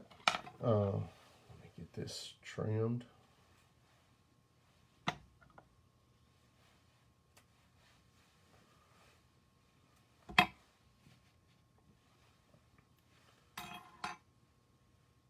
I have to pick up some. These hooks are seriously mean.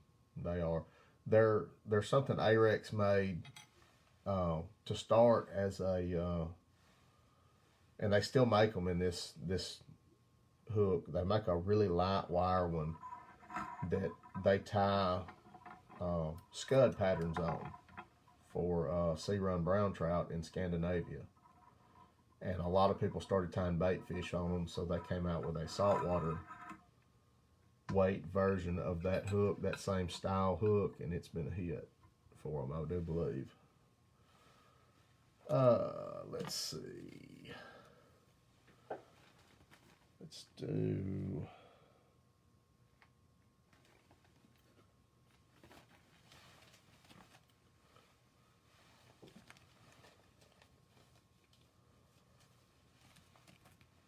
I'll do the 3D Tarpon Streamer once again. Just gonna lay that there for till I get the other fibers pulled.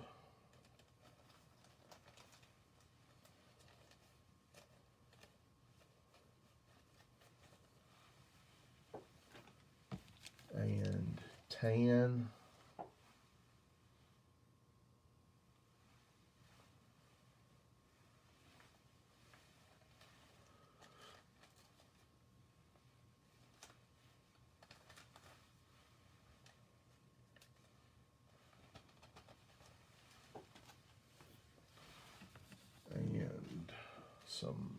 polar bear white.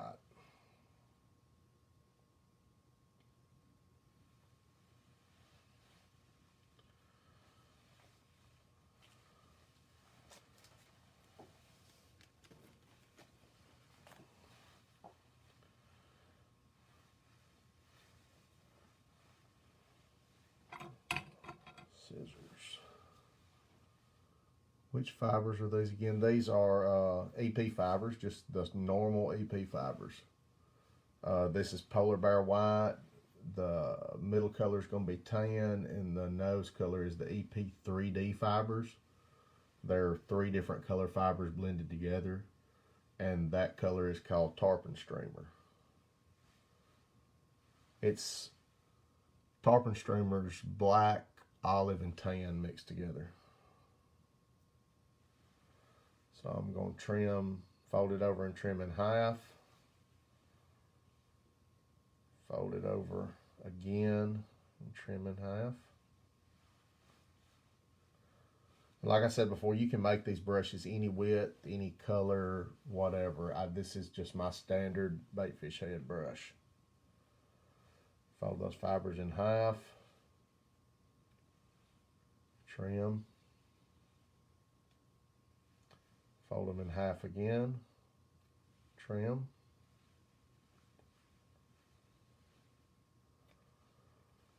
Cut any stray ends. Fold in half. Trim. Fold in half again and trim.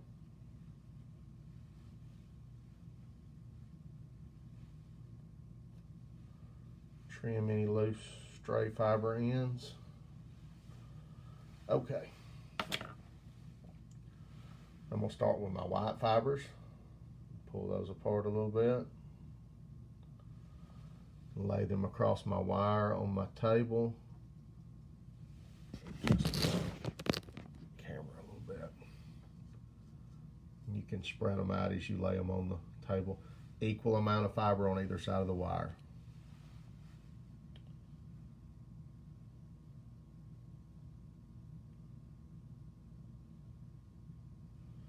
Spread my tan fibers out, and I'm going to overlap those about a ½ inch over the white fibers.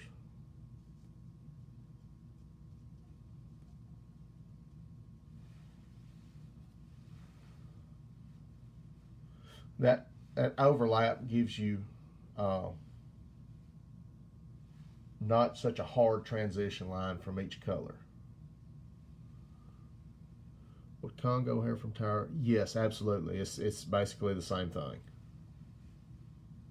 Congo hair would work fine. I just have never bought any. I've got the fibers we used on the last fly are some that my buddy John Michael made. So they're macrame cord combed out into a fly tying material.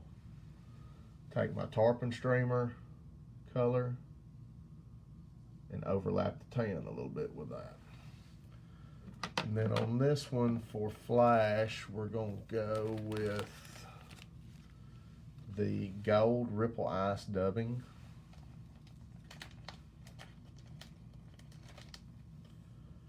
And I'm going to go a little heavy on the gold this time. So I'm going to put a good bit. And you're just stacking it right on top of the fibers. There's no real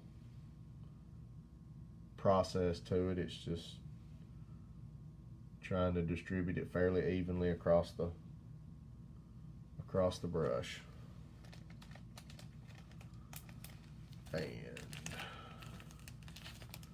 I'm going to use the UV Pearl Ripple Ice fiber.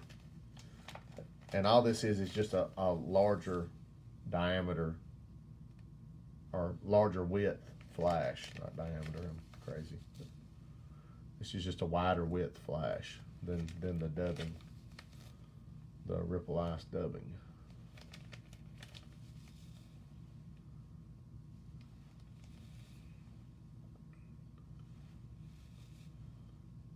Go heavy heavy on the flash on this one. I like flashy flies, so we'll go heavy on the flash.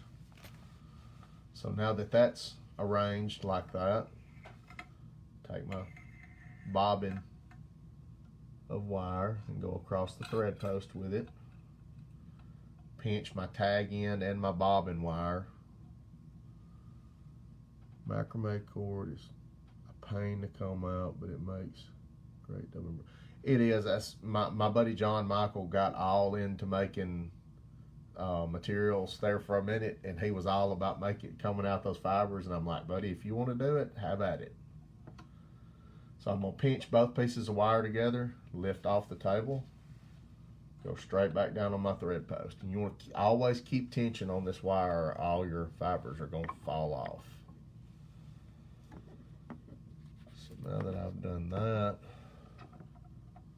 I'm going to unlock my vise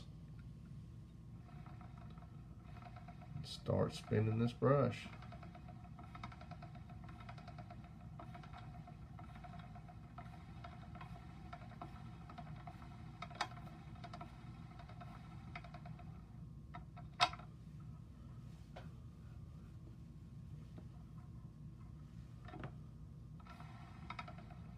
And if y'all get this dubbing brush table from Tim and Tyler and the crew at Norvise,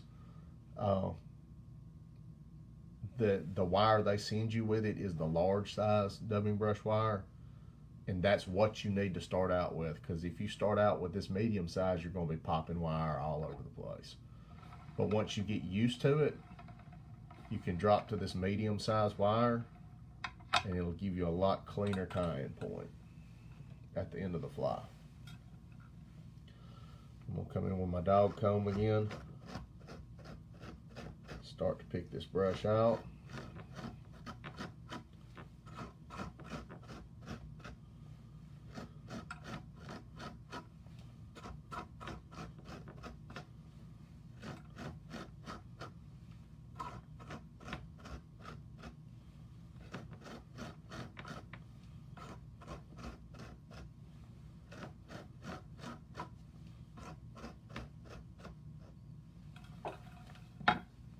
Take a look at the core of the brush, and it's still pretty thick in there, so I'm going to spin it a little bit more.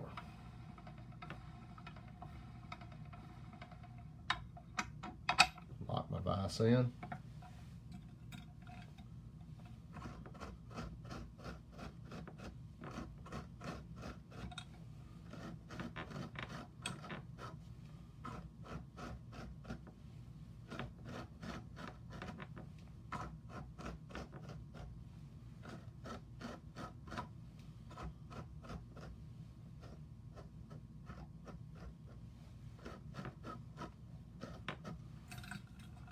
That's all there is to making a brush.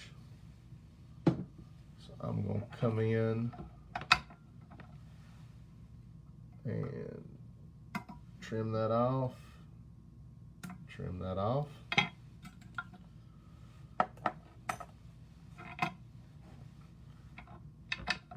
Take this little hook out, put our hook, we're going to tie them in the vise.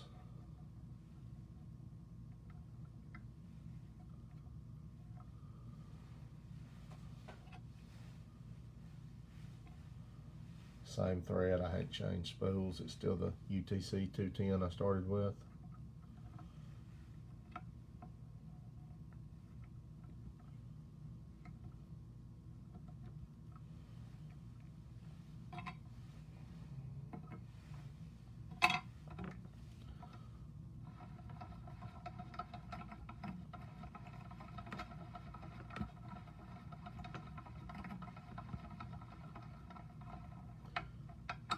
And I'm not going to go down all the way into the bend on this one, I don't think, because this is a fairly dense brush I've made.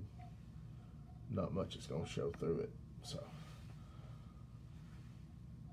oh crap! What did I do? Oh, I've messed up now. There we go.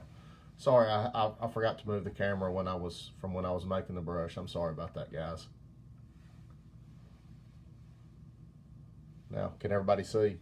See well now? So sorry about that.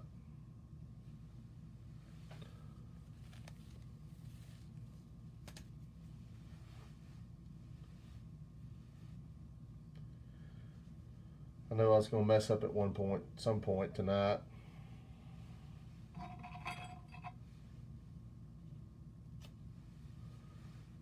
Take a clump of bucktail again.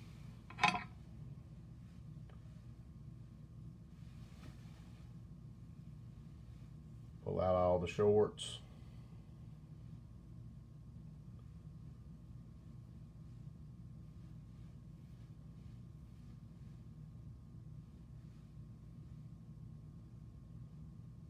A little bit too big of a clump. Okay. I'm going to trim my butt ends flat. Come in on top of the fly. Loose wrap, loose wrap. Don't want this to flare out, so I'm just going to loose wrap on it till I get it cinched down. It flared. There we go. It's going to flare a little bit to spite me, but anyway.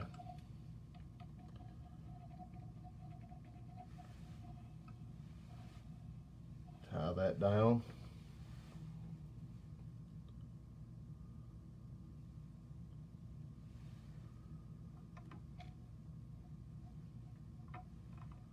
Hit it with some head cement.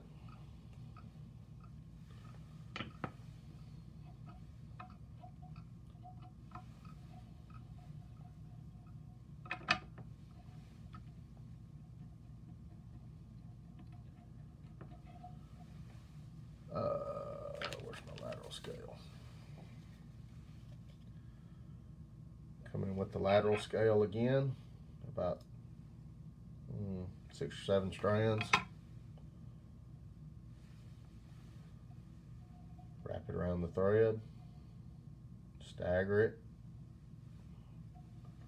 tie right on top.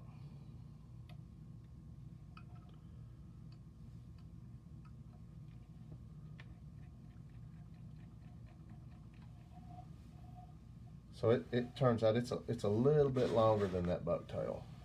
So, and then next, since we did all Arctic fox on the last one, we're going to do all coyote on this one. So this is a whole coyote tail.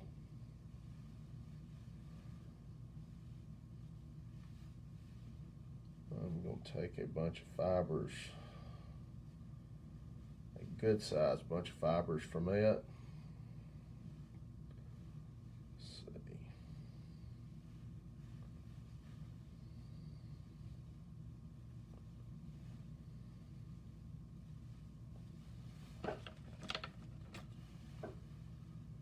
Come all the way down to the hide. Trim those off. Actually got a little bit of hide in there. And I'm going to take my flea comb, pull the underfluff out. You can save this stuff and use it for dubbing, but I don't tie a lot of small flies, so it's not feasible for me to save it really.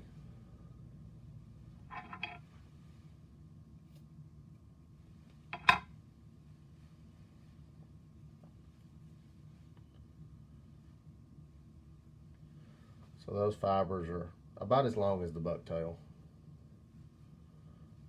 And the reason I'm just doing one section of each on this fly is there's not as much room on the shank.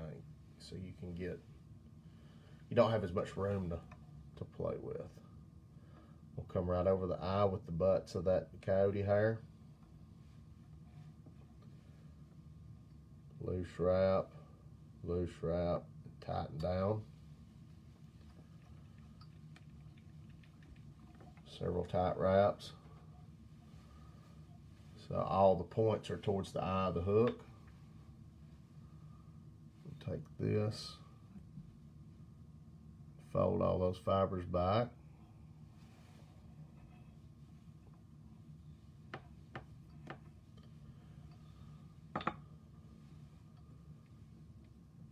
tie them down.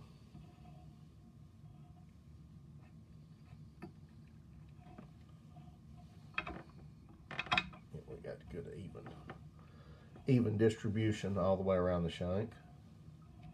Sometimes I'll get a gap on this side of the fly because I can't see it, but looking at myself on the screen, I can see it pretty good. So then I'm going to take my lateral scale again, a few strands. Let's do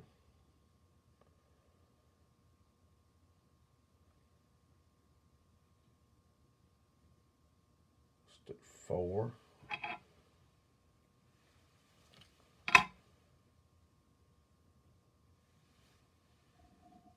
Wrap them around the thread. And then I like to leave them staggered so all the tips aren't the same length. Tie those in on top. And then I'll come to the head of the fly and start building up a ramp of thread to the butts of those coyote hairs, so I'll have a smooth transition for my brush.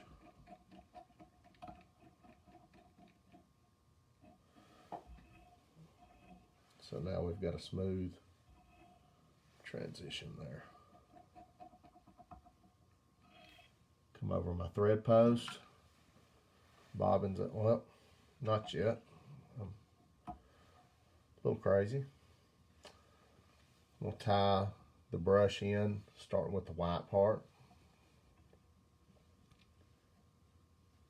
right where those coyote hairs end.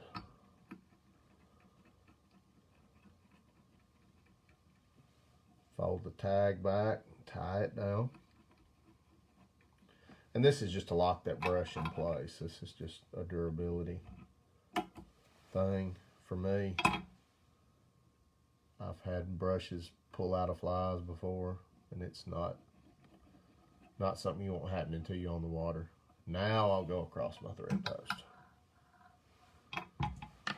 Get my hackle pliers, catch the other tag end of the brush, pull my fibers back, tight wraps just right up against each other,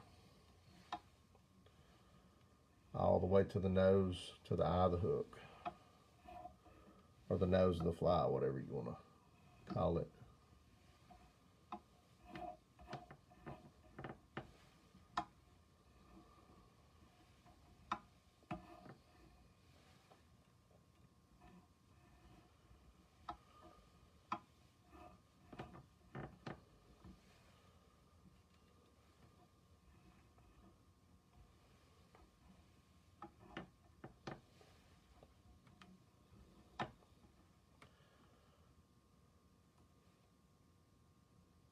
Reposition my hackle pliers a little bit there.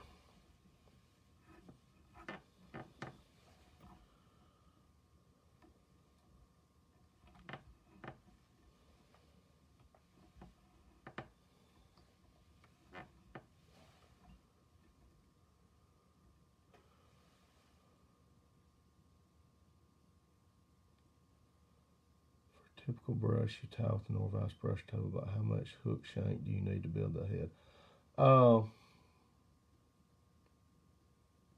About a little over half the shank, depending on the hook. On this particular hook, definitely half the shank. And you can tweak that with the length of the brush, but it's just something you have to kind of play with and work out for yourself, I guess. It took me a half a dozen flies to figure it out, maybe. I covered up my wire after I clipped it off, because we don't want any cut leaders or tippets or anything.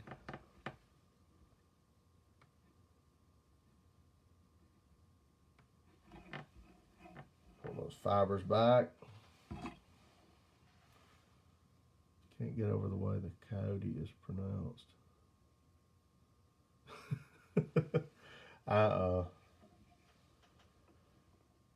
I'm from Alabama, so I say everything kind of funny.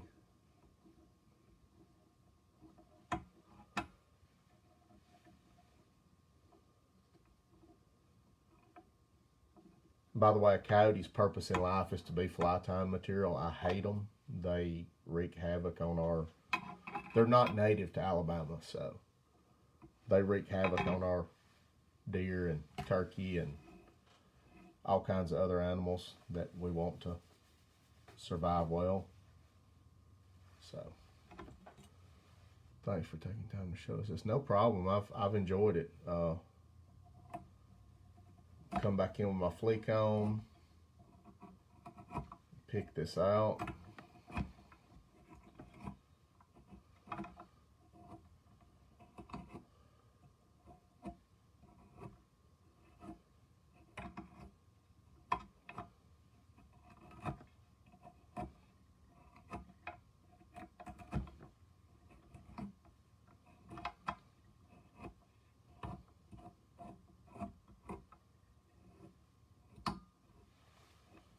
All right, I'm gonna try something on this one.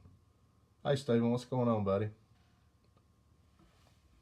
I'm gonna use a little bigger pair of scissors on this one, just for time's sake, and see how it goes. I've used them a couple of times before. They take off a little more at a time, so I may regret using the larger scissors, but we're gonna try it.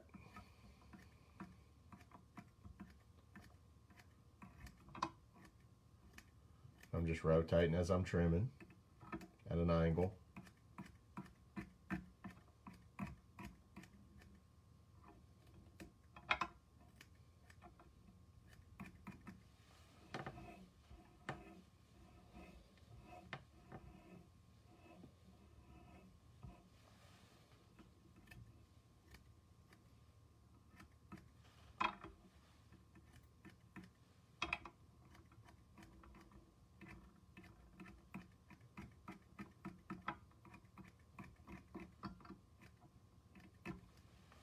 Okay, we got some bulk out of the way there.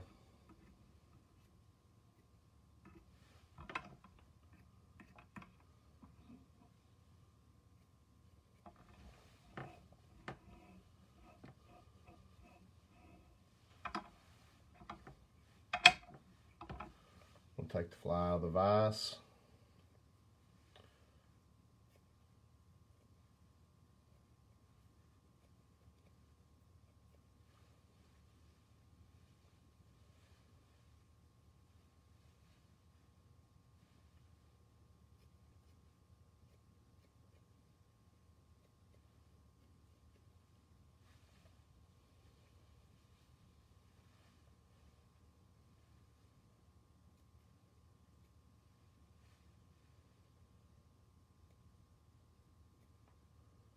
And you can just trim on these till you're satisfied with them. You don't have to trim as much as I do, or I've done a few that I barely trimmed at all. So some of the ones I've done with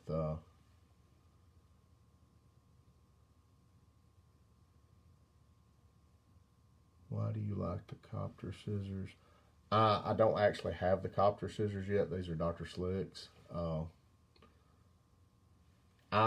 I bought this pair of loon razor scissors, and the tips of them are not in line or something. They didn't, I couldn't cut thread with the tips of them. They just pinched the thread, so I wasn't real happy with them, and that's why I use them to cut wire now. These Dr. Slicks have been great. The copter scissors are expensive, but I've heard nothing but great things about those scissors.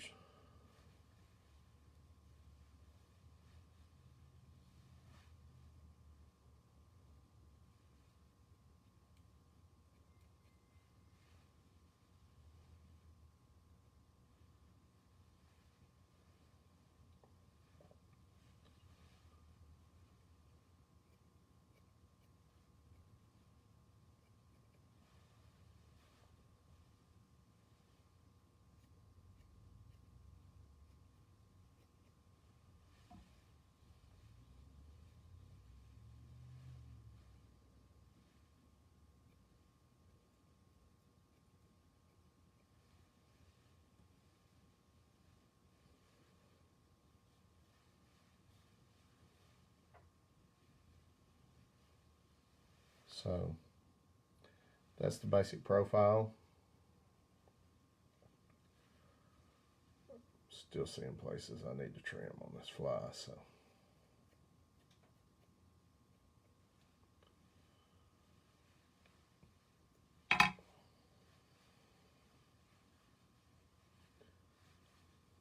I'm gonna go ahead and hit it with the high heat on the hair dryer to tame these fibers back. Can you make this bait fish large for a muskie? Absolutely. Yeah, you can tie this on. You can, for a musky fly, I would tie this on a hook and a shank up front, and put the brush and one reverse tie fiber on the shank, and then have the tail be bucktail and hackles and stuff long out the back on the hook.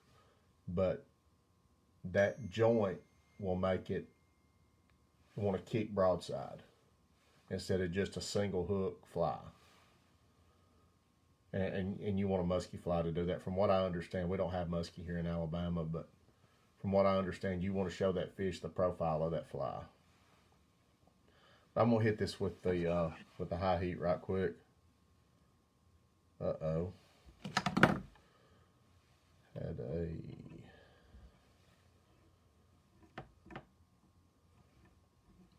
finish come loose.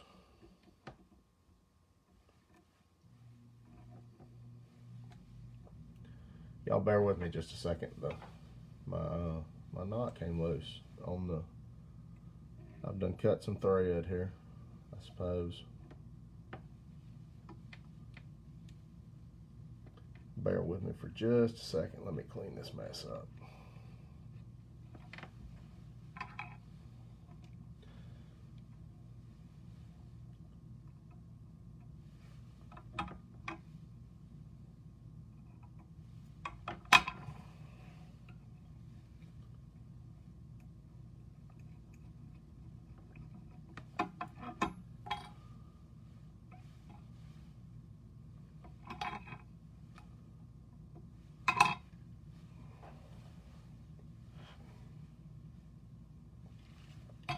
Okay, I'm gonna go ahead and hit this with some thread cement to stop that from happening again.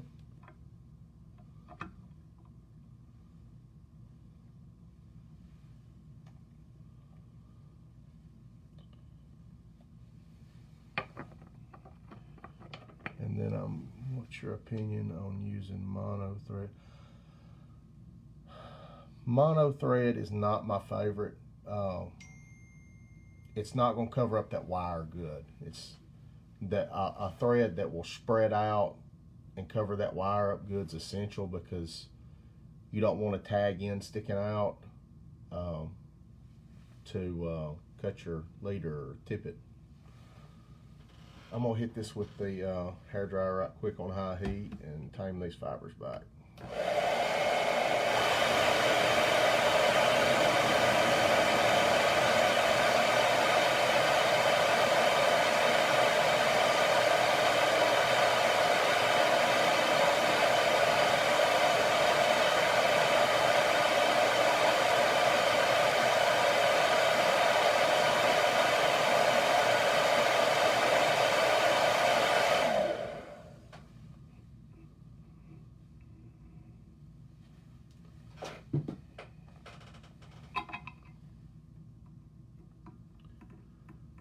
A lot of times I'll wet these flies and then hit them with the high heat, but for the sake of doing a live, I'm not dipping them in water and spending all that time. The hair dry, the high heat does most of the work. So we're ready to stick eyes on this dude, and I'm going to use, what did I do with the big eyes? I'm going to use the 10mm MFC eyes again, because I really like these eyes.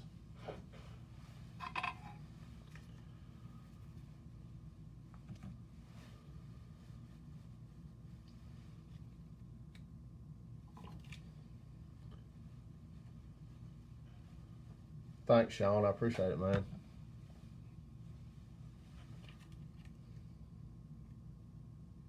There's a lot of different materials you can make these brushes out of.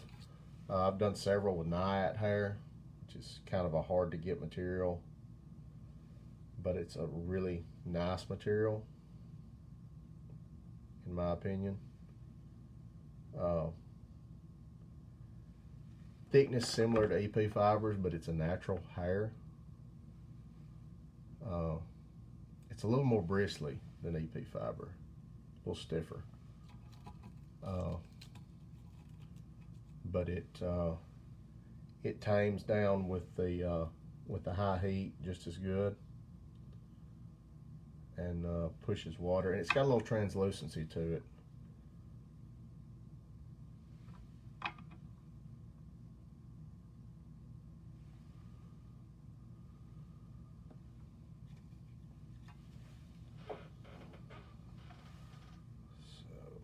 Take this out of the vise, move those eyes around a little bit where I want them. Come on, eyes.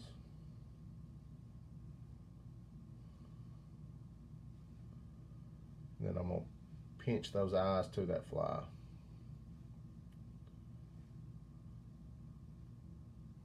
So they really get in there and stick good. So that's the profile, or the head-on view of the fly. Come in and trim a little stray hairs.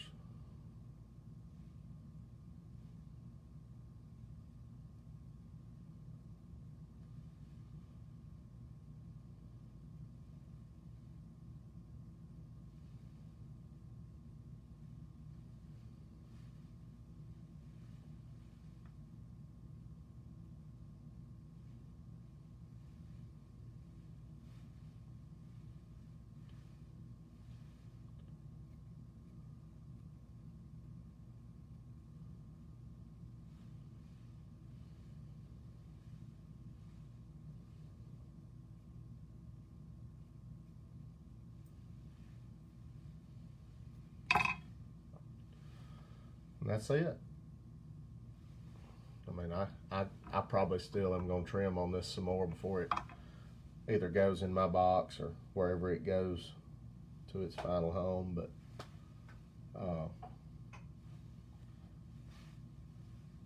there's the first one. There's the second one. So I hope y'all enjoyed it. It was fun. Does anybody have any questions?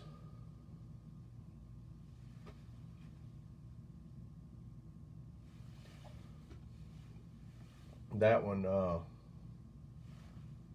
naiad hair in the head. Then there's a picture of it on my Instagram, a good picture of it. So.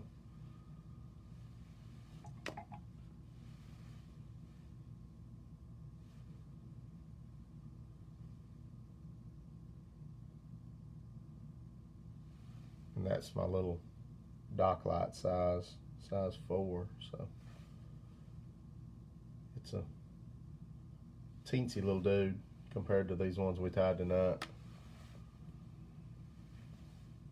Thanks, I'm glad y'all enjoyed it. I was nervous about doing this, so I'm glad it went fairly smooth.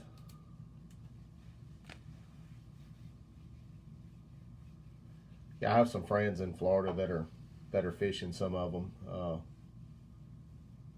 I hadn't got any pictures from them of any fish, but they hadn't had them long, so.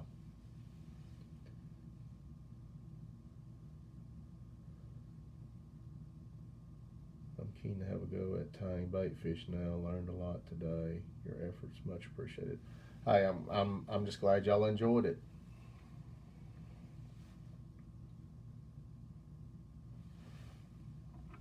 I can't stand it. I've got to trim on this fly some more. It's still not just right.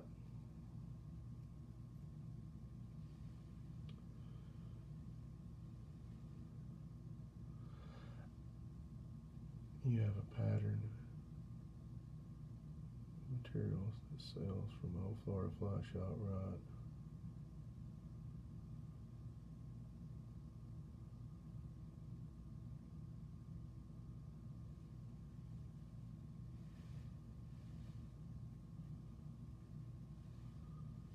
Thanks, y'all.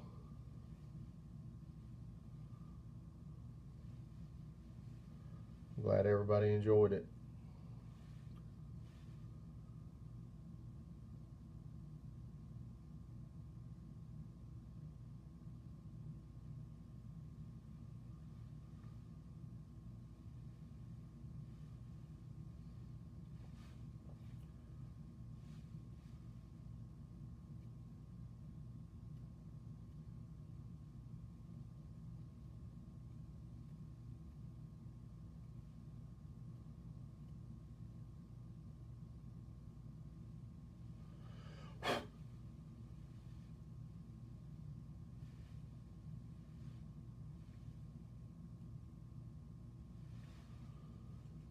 Been watching you the whole time. Oh, extra outfit for Dustin. You did awesome.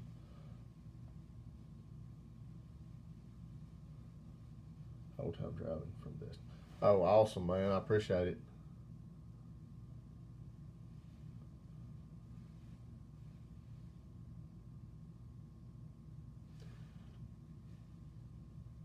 Any more questions or anything?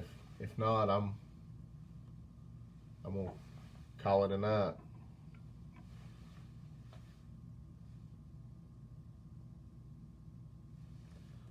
Once again, I appreciate y'all y'all tuning in to watch, and if I missed any questions along the way, I'm gonna go back and review the video when I get a chance and try to answer everybody's questions. So if I missed you, I'm sorry. I will try to get back to you for sure.